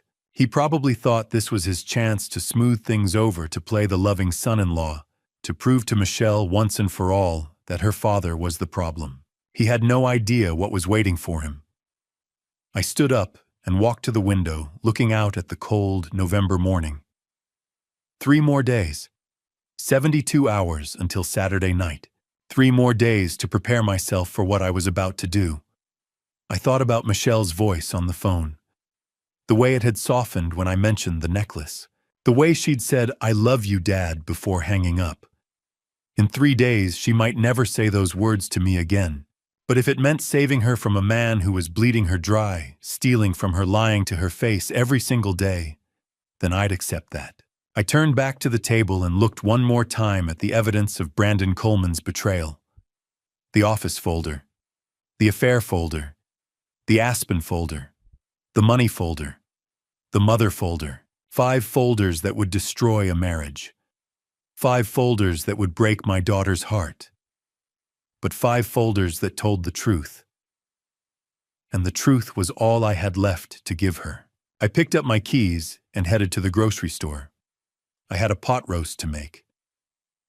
Saturday at 7 o'clock, Brandon Coleman would walk into my house thinking he'd won. But by the end of the night, he'd know exactly what it felt like to lose everything. Because that's what he'd taken from my daughter. And I was going to make damn sure she got it back. Thursday morning, I woke up before dawn. I couldn't sleep. Every time I closed my eyes, I saw Michelle's face, the way she'd look when I showed her the folders. The betrayal, the heartbreak, the anger.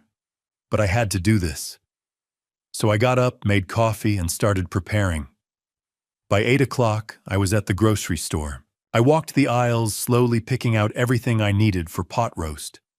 A good cut of beef chuck, thick and marbled, fresh carrots, small red potatoes, yellow onions, a bottle of red wine, nothing too expensive, just something decent to deglaze the pan.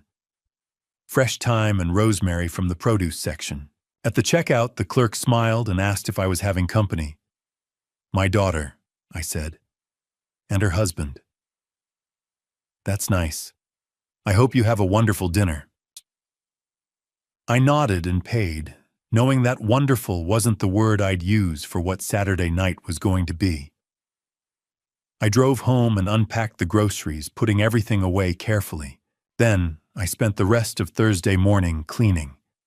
I vacuumed the living room, dusted the shelves, wiped down the coffee table where the folders would sit. I wanted everything to be perfect, or as perfect as it could be for what I was about to do. In the afternoon, I moved to the kitchen. I scrubbed the counters, cleaned out the refrigerator, made sure I had enough plates and silverware. Sarah's good china was still in the cabinet, white with delicate blue flowers around the edges. I took it down, washed each piece by hand, and set it aside to dry. By evening, the house looked better than it had in months. Almost like Sarah was still here, keeping everything in order. I sat down at the kitchen table with the 5 folders spread in front of me. I opened each one, reading through the contents again. The photos, the receipts, the notes from my conversation with Tom at Coldwell Banker, the timeline of Brandon's lies. I rehearsed what I was going to say, how I'd start, how I'd present each piece of evidence, how I'd stay calm when Michelle got angry and she would get angry. I practiced in front of the bathroom mirror, speaking out loud to my own reflection. "Michelle, I know this is hard to hear, but I need you to look at these photos. Brandon told you he went to San Diego. Here's proof he was in Aspen. Your mother deserved better than this, and so do you." The words felt heavy in my mouth, rehearsed lines for a conversation that would destroy my daughter's marriage. I went to bed late Thursday night, but sleep didn't come easy. Friday morning, I woke up to my phone ringing. It was Marcus. "Just checking in," he said. "You still going through with it tomorrow?" "Yeah." "How are you holding up?" "I'm fine." I lied. "Walter, I've done this job a long time. I've seen a lot of confrontations. They don't always go the way you hope. Be prepared for Michelle to defend him, to get angry at you instead of him. People don't want to believe the worst about the person they love." "I know." "And be careful with Brandon. If he feels cornered, he might react badly. Yelling threats may be worse. Do you have anyone who can be there with you?" "No. It has to be just the 3 of us." Marcus sighed. "All right. But if things get out of hand, call the police. Don't try to handle it yourself." "I won't." "Good luck, Walter. I hope she listens." "Me too." I hung up and spent the rest of Friday morning preparing the pot roast. I browned the beef in a heavy Dutch oven, the smell filling the kitchen. Then I added the wine, the broth, the vegetables, the herbs. I covered it and slid it into the oven on low heat, letting it cook slowly the way Sarah used to do it. By noon, the house smelled like home, like family dinners and Sunday afternoons and everything Michelle associated with safety and love. I hated that I was using that against her. At 6 o'clock Friday evening, I took the 5 folders and carried them into the living room. I opened the cabinet under the coffee table and placed them inside, hidden but ready. All I'd have to do tomorrow was reach down and pull them out. Then I went back to the kitchen and checked the pot roast. It was perfect, the meat falling apart, the vegetables tender. I turned off the oven and let it rest. At 6:45, I set the dining room table. Sarah's good china, cloth napkins, candles in the center. I opened the velvet case with the pearl necklace and placed it on a small blue cushion at the head of the table, right where Michelle would sit. The pearls gleamed in the candlelight. I stood there for a moment looking at the table. It looked beautiful, like a celebration. But it wasn't. It was a trap. I checked my watch. 6:55. Michelle and Brandon would be here any minute. I walked to the living room and stood by the window watching the street. The sun had already set and the neighborhood was quiet. A few houses had their porch lights on. Somewhere down the block, a dog barked. Then I saw headlights turn onto my street. A silver Audi. My heart started pounding. The car pulled into my driveway and stopped. The engine cut off. The doors opened.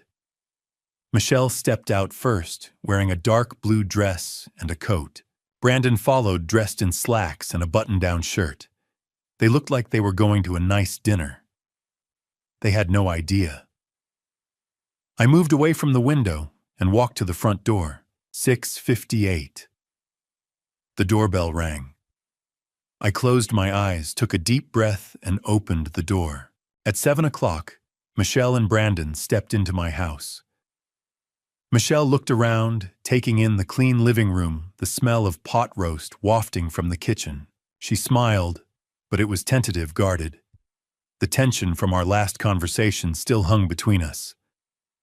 "Hi, Dad," she said again, softer this time. Come in," I said, stepping aside. "Let me take your coats." Brandon handed me his jacket, flashing that practiced smile of his. "Thanks for having us, Walter. How've you been?" "Good," I lied.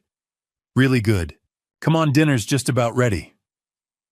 I led them into the dining room. Michelle's eyes went immediately to the table, the candles, the good china, the pearl necklace sitting on its blue velvet cushion at her place setting. She gasped.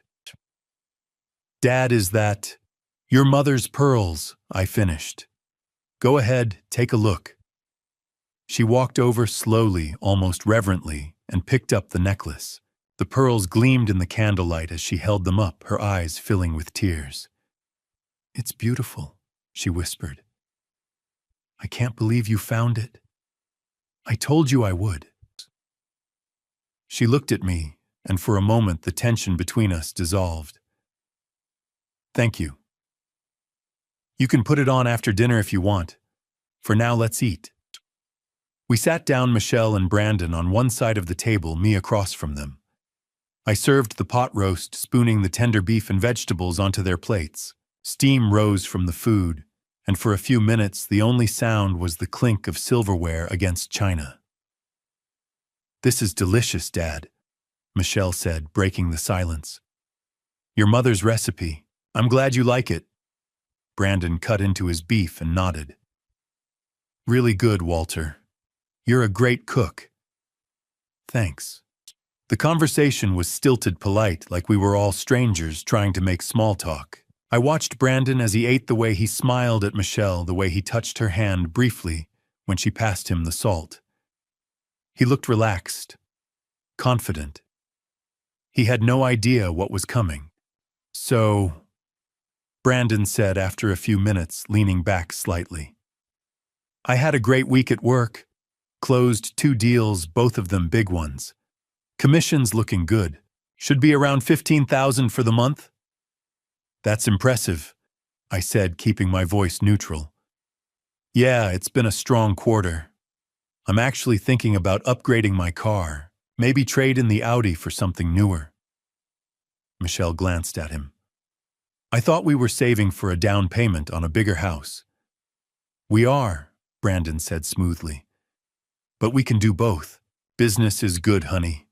We can afford it." I said nothing, just took another bite of pot roast. $15,000. Another round of lies, another performance. Michelle turned to me. "Dad, can I see the necklace again? After dinner?" "Of course," I said. "I'll give it to you properly, in the living room with coffee. Your mother would have wanted it that way." She smiled, and I saw the little girl she used to be, the one who believed the best of everyone, who trusted without question. It broke my heart. We finished dinner in near silence. I cleared the plates, waved off Michelle's offer to help, and brought out coffee on a tray. Then I gestured toward the living room. Let's sit in there. More comfortable. Michelle and Brandon followed me in. She sat on the couch, and he sat beside her, his arm draped casually over the back of the cushions. I sat in the armchair across from them, the coffee table between us. I poured 3 cups of coffee, handed them out, and set the tray aside. So, Michelle said, her voice eager. The necklace. In a minute, I said. First, there's something I need to talk to you both about. Her smile faltered. Dad, you said this wasn't about... It's not about our argument, I interrupted gently. It's something else. Something important. Brandon straightened slightly, his expression shifting. What's this about Walter? I didn't answer. Instead, I reached down and opened the cabinet under the coffee table. I pulled out the 5 folders and set them on the table between us. Michelle stared at them, her brow furrowing. The folders were labeled clearly in my handwriting office. Affair, Aspen, money, mother. Dad. Michelle's voice was barely a whisper. What is this? Brandon's face had gone pale.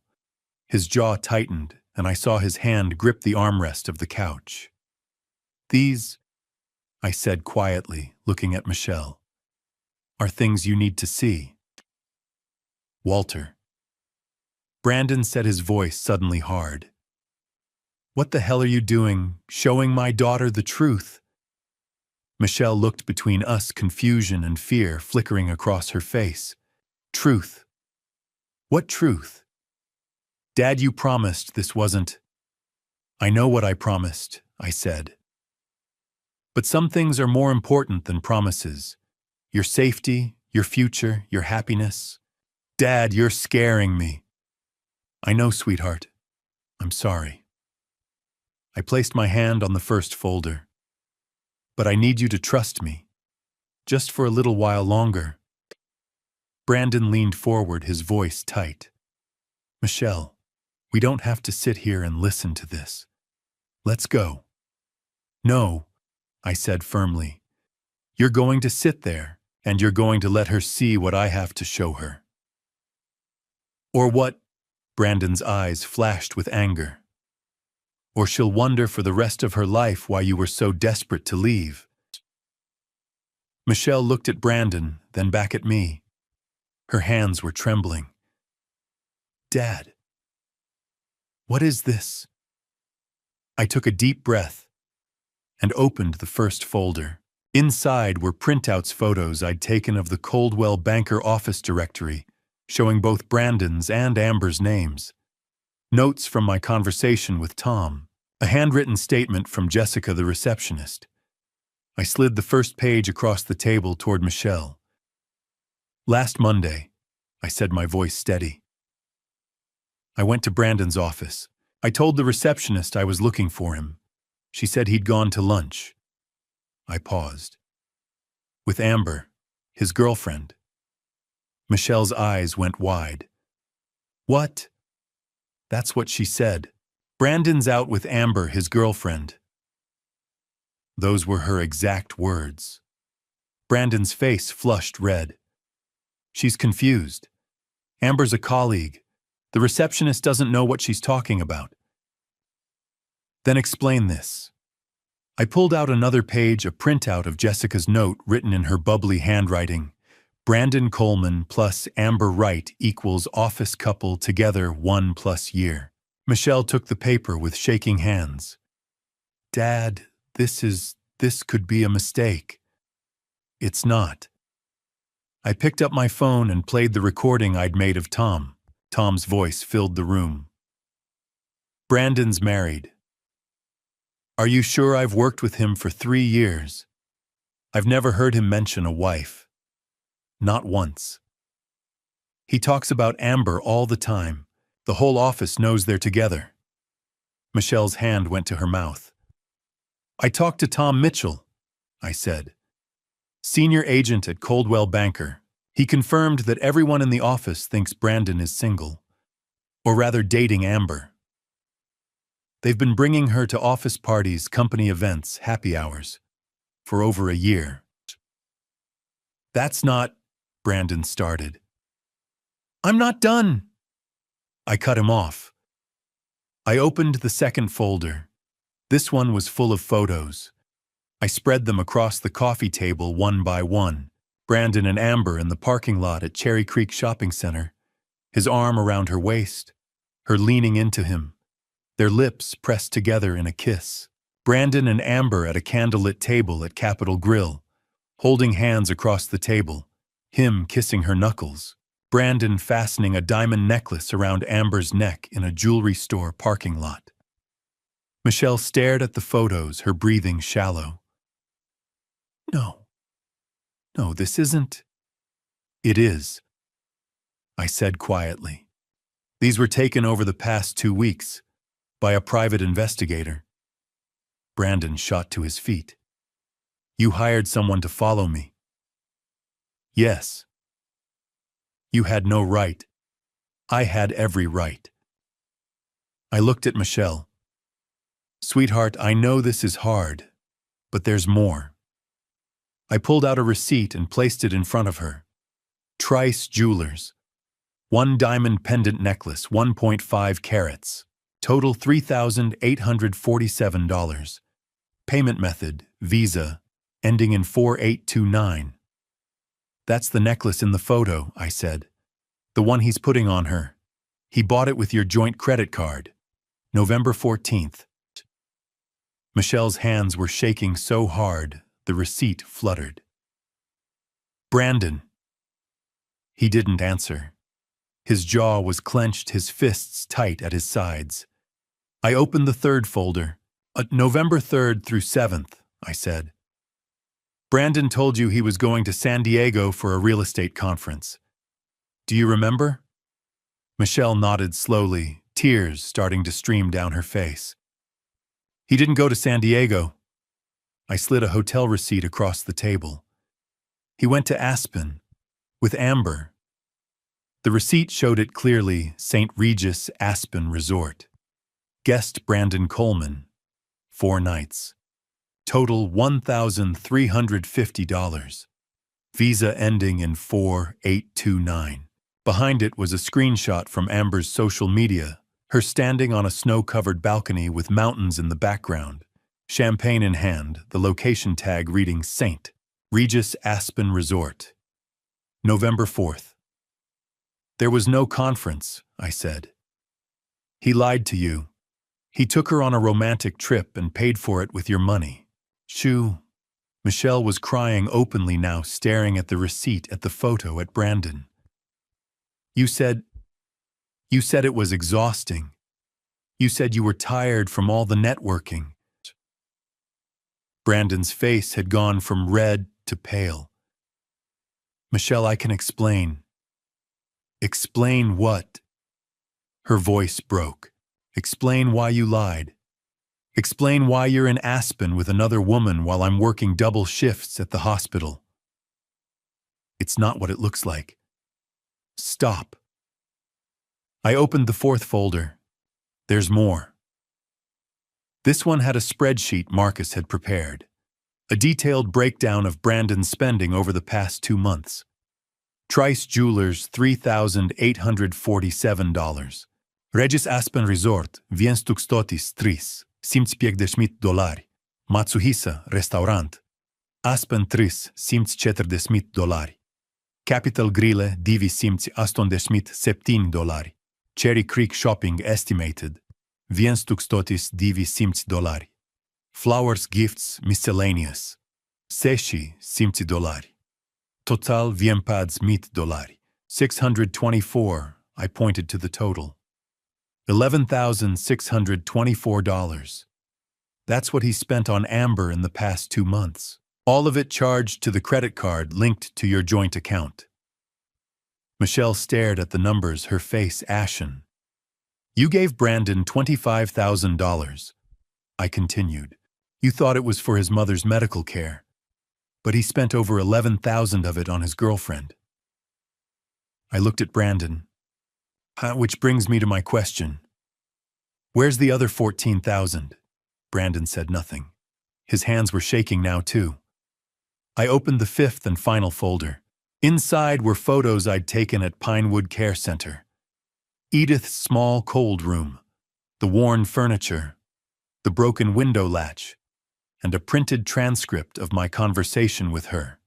Last Saturday, I said, I went to see your mother-in-law, Edith Marshall. She's at Pinewood Care Center in Aurora. Michelle looked up, her eyes red and swollen. How is she? Not good. I slid the photos toward her. She's living in a room that barely has heat. She pays her rent with Social Security, $1,200 a month. That's all she has. But Brandon said the medical bills were so high. There are no medical bills, I said. Edith isn't getting any special treatment, no medications beyond basic prescriptions for blood pressure and arthritis, no extra care, nothing. I played another recording on my phone, Edith's thin, trembling voice. Brandon hasn't sent me any money. He promised to buy me a winter coat, a navy blue one, but he never did. I haven't seen him in 6 months. Michelle's face crumpled. She pressed her hands to her mouth, sobbing. He lied about his mother, I said. He lied about the money. He lied about the trip. He lied about Amber. He's been lying to you about everything, Michelle. I looked at Brandon, who stood frozen, his face a mask of barely controlled rage and fear. So I'll ask you one more time, Brandon. Where's the other $14,000? Silence. Michelle looked up at him, tears streaming down her face, her voice barely a whisper. Brandon. He didn't answer. She stood up slowly, the photos scattered on the coffee table between us. Dad. Her voice broke. Is all of this real? I looked at my daughter, my strong, beautiful daughter who'd worked so hard, sacrificed so much, trusted so completely. And I nodded. Yes, sweetheart. It's all real. She turned to Brandon, waiting for him to deny it, to explain, to tell her I was lying. But he said nothing. And in that silence, her world shattered. Type a number 1 to 10 in the comments. To rate this story so far, I'd love to know your thoughts. Quick reminder, some elements are dramatized for storytelling. You're welcome to leave now if you prefer. I want to send you warm wishes for good health. Please take care and keep yourself warm. Now let's continue. For a long moment, nobody moved. Brandon stood frozen, his face cycling through emotions, shock, fear, anger. Michelle sat on the couch, staring at the evidence scattered across the coffee table, her chest heaving with sobs she was trying to hold back. Then Brandon dropped to his knees in front of her. Michelle, he said, his voice urgent, pleading. Baby, listen to me. Please, this isn't what it looks like. I can explain everything. Michelle didn't look at him. She just stared straight ahead, tears streaming down her face. Your father, he's twisting everything, making it seem worse than it is. Amber is just a friend. Those photos are out of context. The trip to Aspen was a work thing, I swear.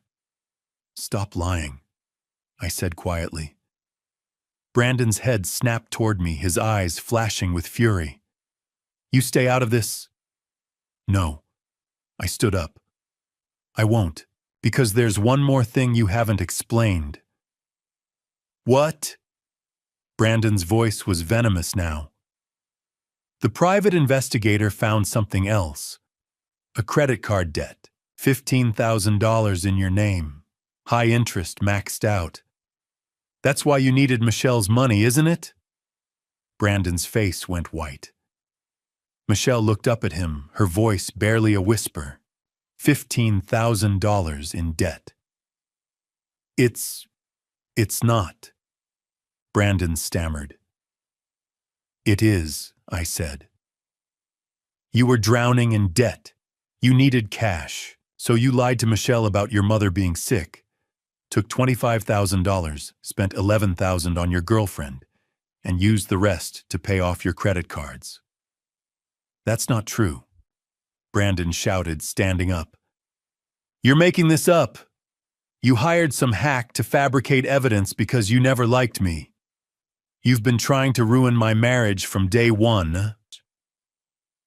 Then explain the photos, I said calmly. Explain the hotel receipt. Explain why your coworkers think you're single. Explain why your mother hasn't seen you in 6 months. Brandon's hands clenched into fists.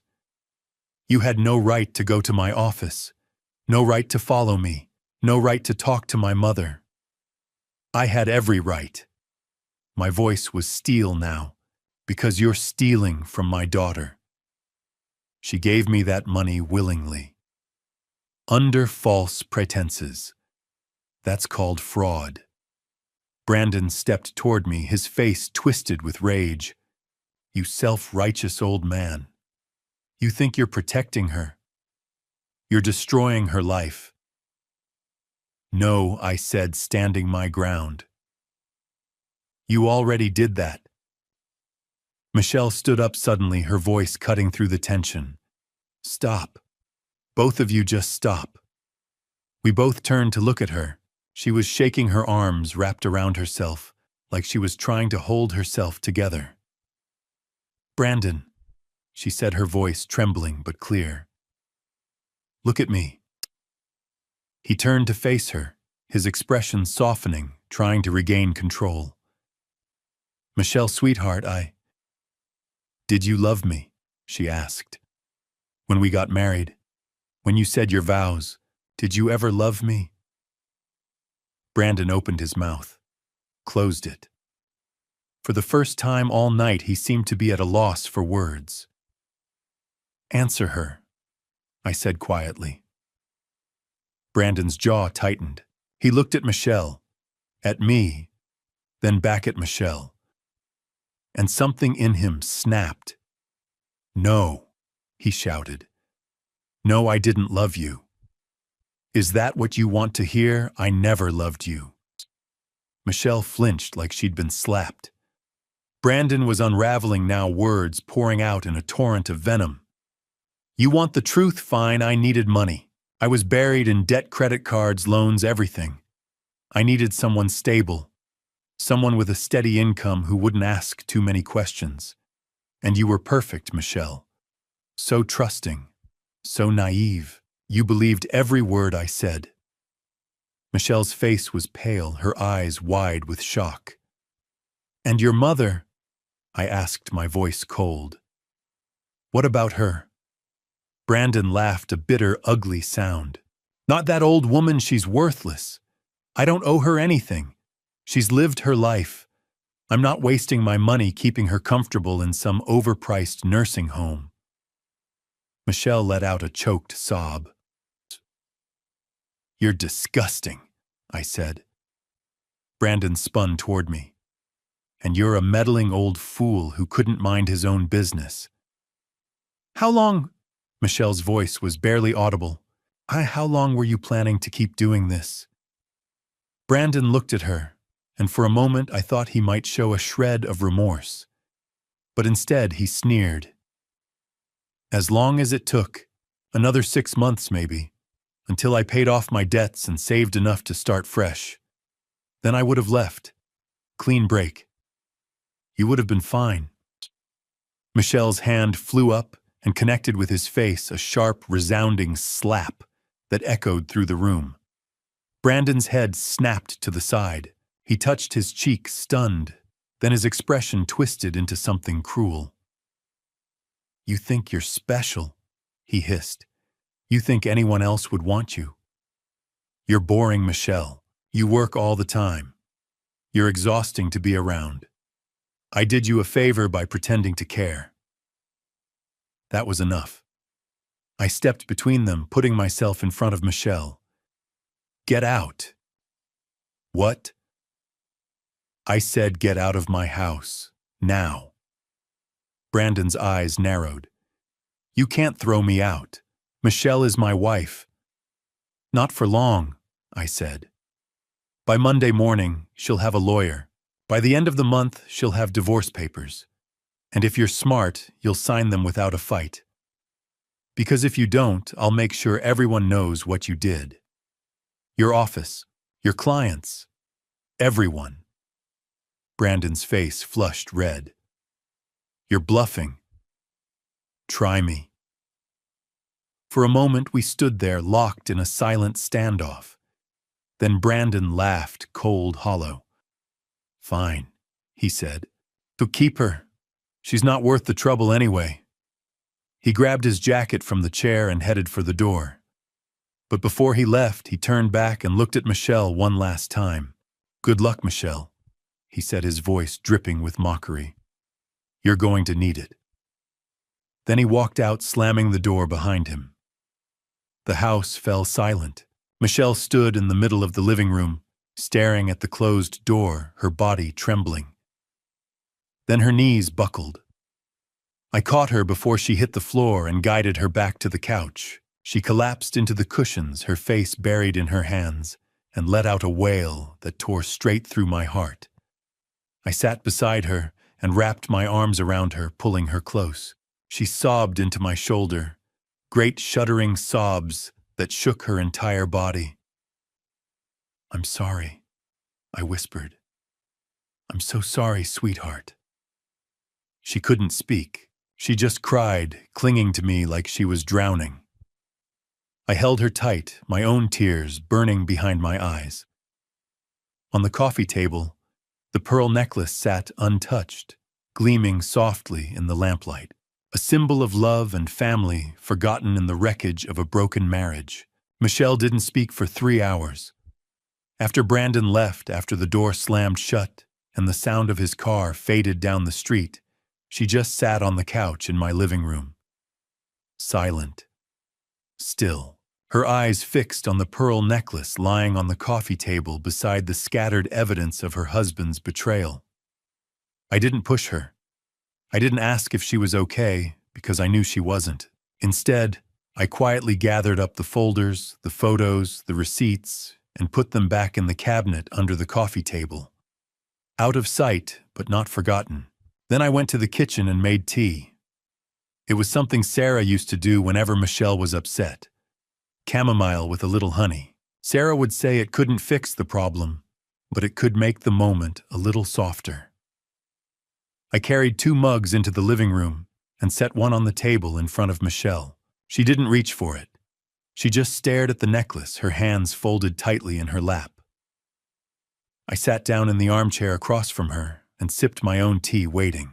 The clock on the wall ticked loudly in the silence. Outside, a car passed. A dog barked somewhere down the block, normal sounds from a world that kept turning oblivious to the fact that my daughter's life had just shattered. Finally, at 10:15, Michelle spoke. I believed him. Her voice was hoarse, barely above a whisper. Every word, every lie. I believed all of it. I know. How could I be so stupid? You're not stupid, I said firmly. You loved him. You trusted him. That's not stupidity. That's what marriage is supposed to be. She shook her head, tears welling up again. But I should have seen it.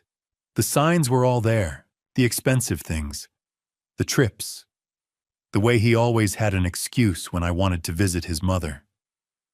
Her voice broke. How did I miss it? Because you didn't want to see it, I said gently. Because seeing it would mean facing something you weren't ready to face. She looked at me, then her eyes red and swollen. Did you know before tonight? Did you know all along that he didn't love me, huh? No. I set my mug down. I had my doubts about Brandon. I thought he was too smooth, too polished. But I didn't know. Not until Linda told me she saw him with Amber. That's when I started looking. Michelle was quiet for a long moment. Then she said, I gave him $25,000, my entire savings, I know. And he spent it on her. on trips and jewelry and lies. Yes. She let out a choked laugh that turned into a sob. I worked so hard for that money, Dad. Double shifts, extra hours. I was saving it for a down payment on a bigger house, maybe a trip someday. And he just took it. I didn't have words for that. Nothing I could say would make it hurt less. Michelle wiped her eyes with the back of her hand. I don't want to go home, she whispered. I can't go back to that house. Not tonight. Then you'll stay here. She looked up, her expression fragile, almost childlike. Is that okay? Of course it's okay. This is your home too. It always will be. She nodded slowly, then stood up on shaky legs. I need to lie down. Your room's upstairs, same as always. She started toward the stairs, then paused and looked back at me. Thank you, Dad, for everything tonight. I swallowed the lump in my throat. I love you, sweetheart. I love you too. She climbed the stairs slowly, like every step took effort. I listened to her footsteps move down the hall, heard the creak of her old bedroom door opening and closing. Then silence. I sat in the living room for a while longer, finishing my tea. The house felt heavy, like the weight of what had happened was pressing down on the walls. I thought about Brandon's face when he'd confessed, the venom in his voice when he'd said he never loved her, the cruelty in his words when he called his own mother worthless. I thought about Michelle's face, the way it had crumpled when the truth finally hit her. And I wondered if I'd done the right thing, if showing her the truth had been an act of love or an act of destruction. At midnight, I turned off the lights downstairs and climbed the stairs to my own room. But as I passed Michelle's door, I stopped. I could hear her crying, soft, muffled sobs that she was trying to keep quiet. The sound of someone trying to break apart silently so no one else would have to carry the weight of her pain. I stood outside her door, my hand hovering over the doorknob. Part of me wanted to go in to sit beside her to tell her it would be okay. But I didn't, because some grief is too private, too raw to be witnessed. Sometimes the kindest thing you can do is give someone space to fall apart. So I walked to the end of the hall and sat down on the floor, my back against the wall, where I could still hear her, but where she wouldn't know I was there. And I stayed. I stayed while she cried. I stayed while the sobs turned to silence.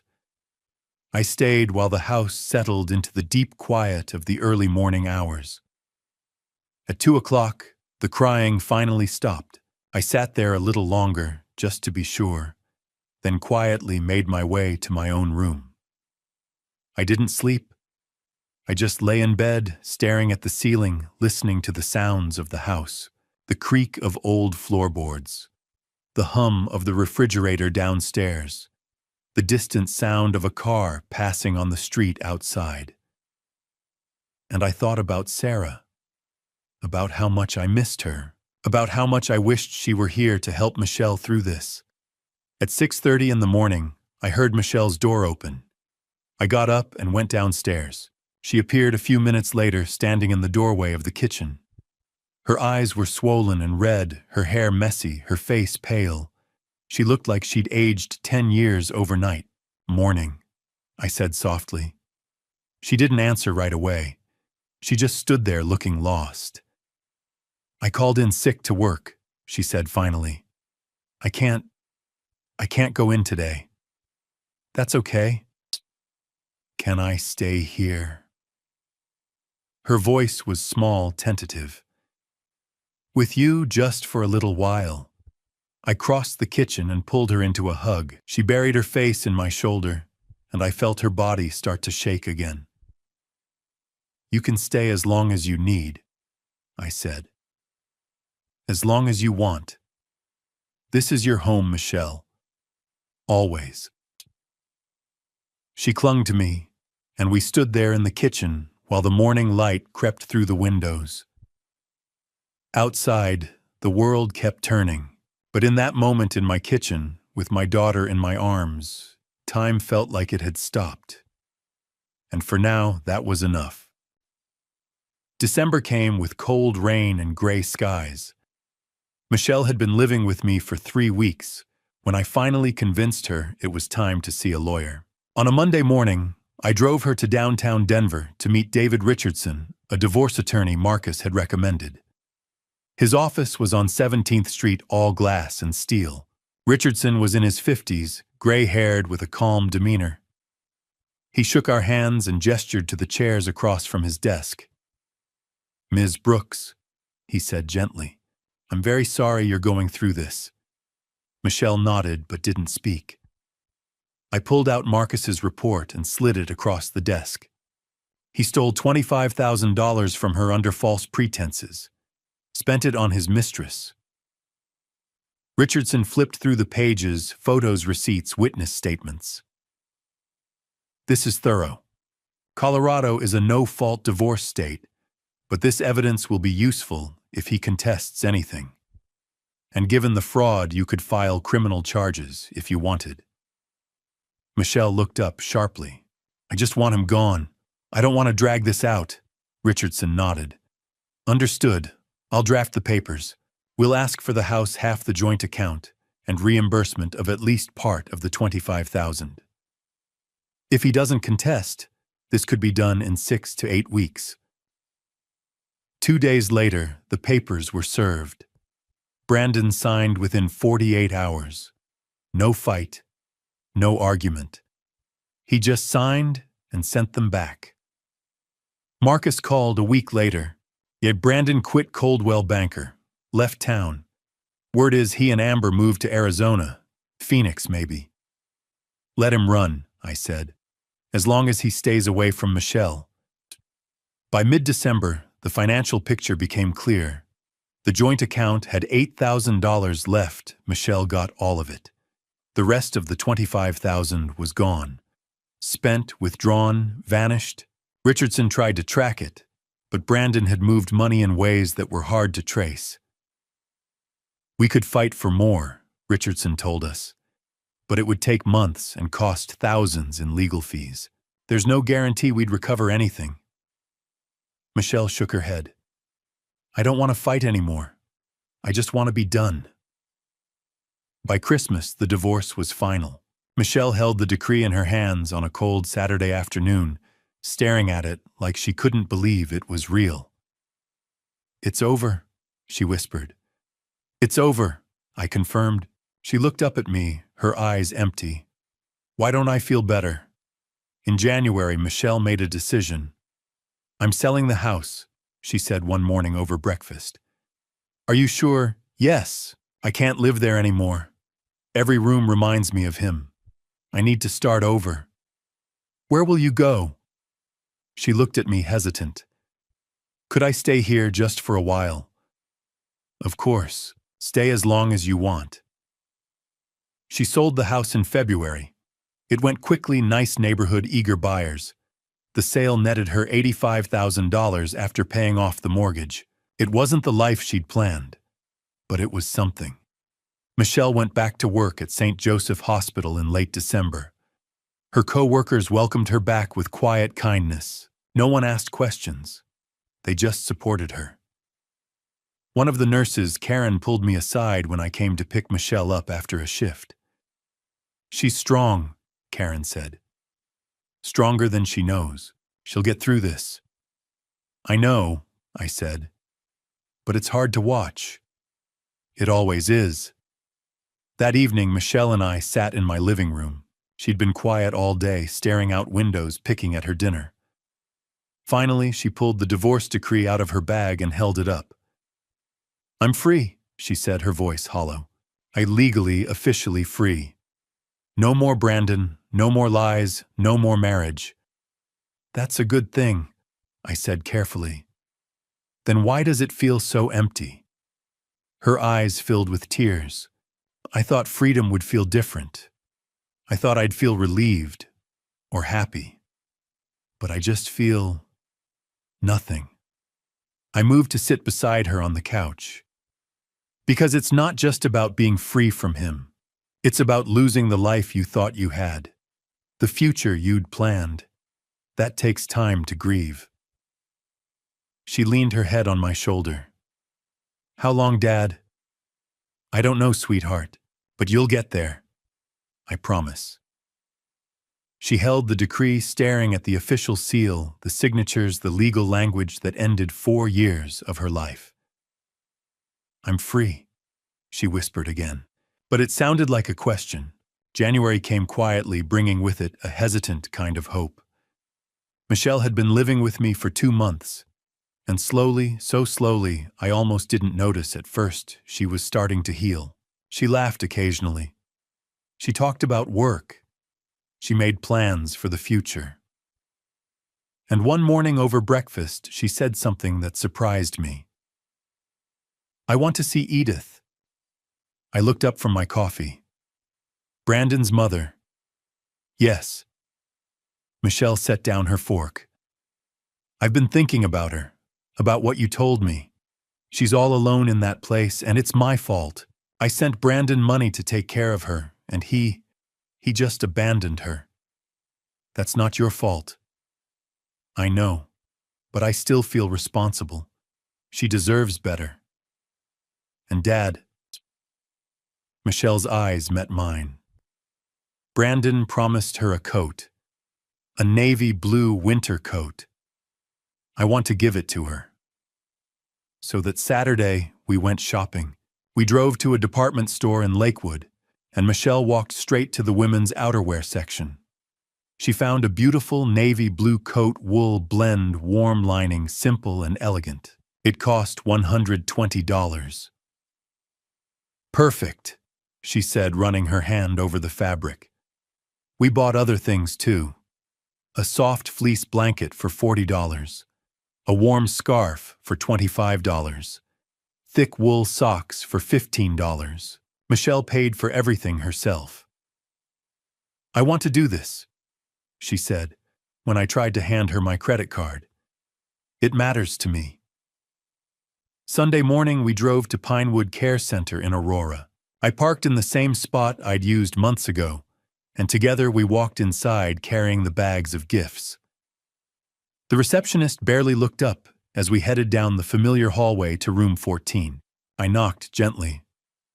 Mrs. Marshall, it's Walter Green. I've brought someone to see you. Come in, Edith's voice called.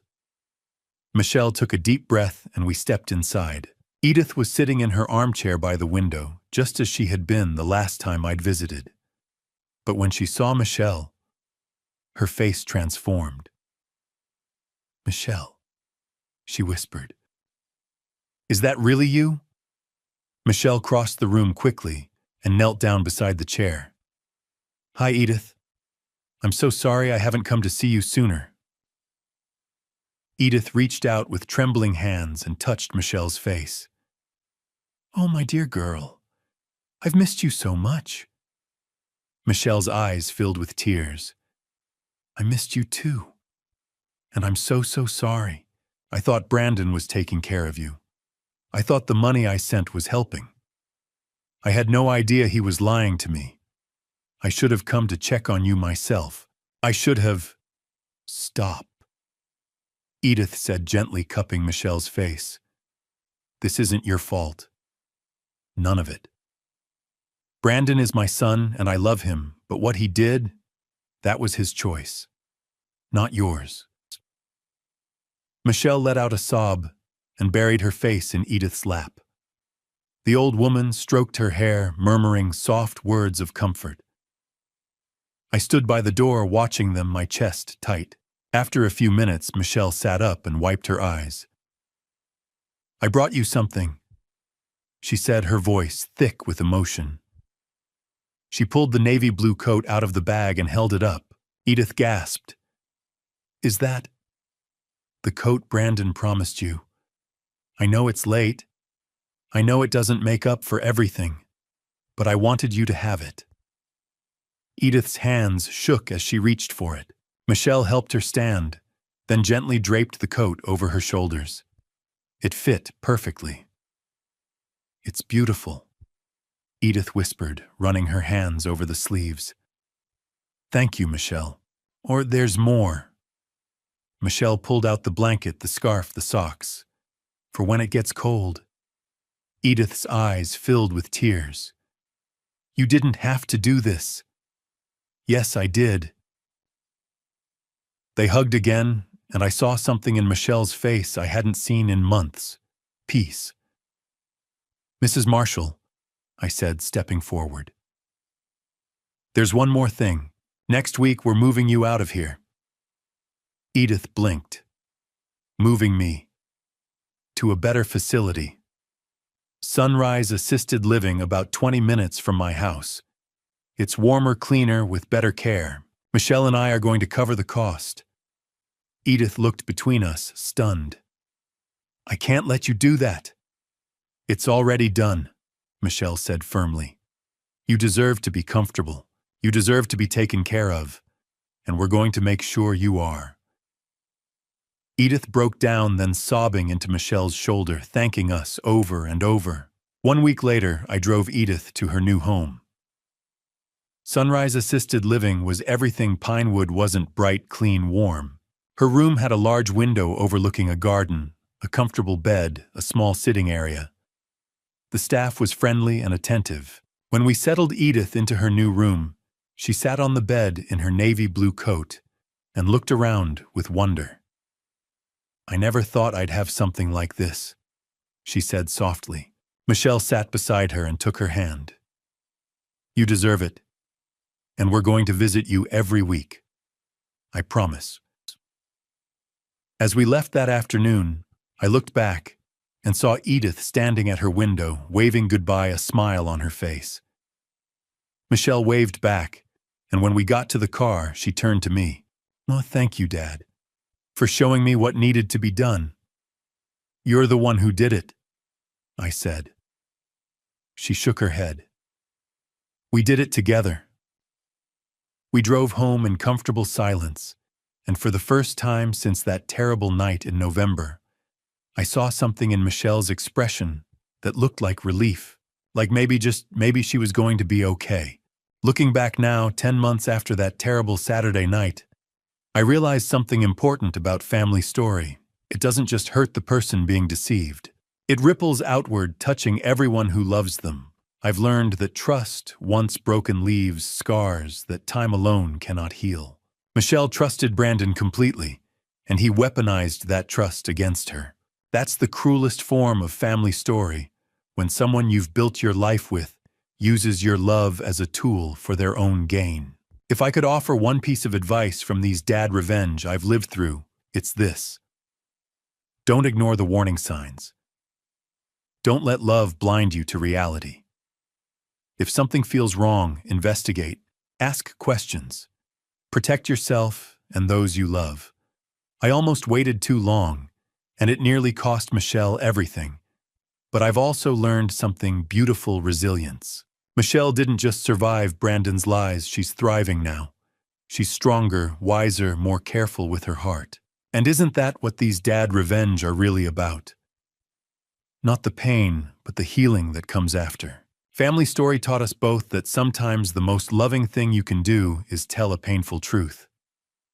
Sometimes you have to break someone's heart to save their life. As the Bible reminds us, the truth will set you free. It may hurt first, but freedom always follows. My advice: trust your instincts. Protect your family fiercely. And never ever let someone make you doubt what you know in your gut to be true. Because in the end, these dad revenge aren't just mine. They're lessons for anyone who's ever loved someone enough to fight for them. Thank you for walking this journey with me to the very end. I'd love to hear your thoughts in the comments. What would you do if you found yourself in my shoes, watching someone you love being deceived? Your perspective matters to me. If this story resonated with you, please consider subscribing so you won't miss future stories. A gentle reminder: while inspired by real-life situations and social dynamics, certain elements have been dramatized for storytelling purposes. If this content isn't to your taste, Feel free to explore other videos that might suit you better. 더워.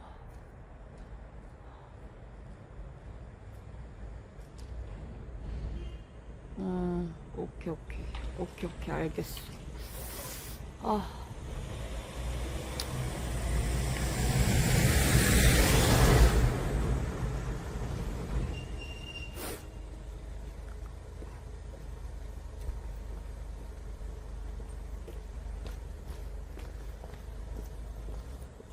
연휴예요? 왜요?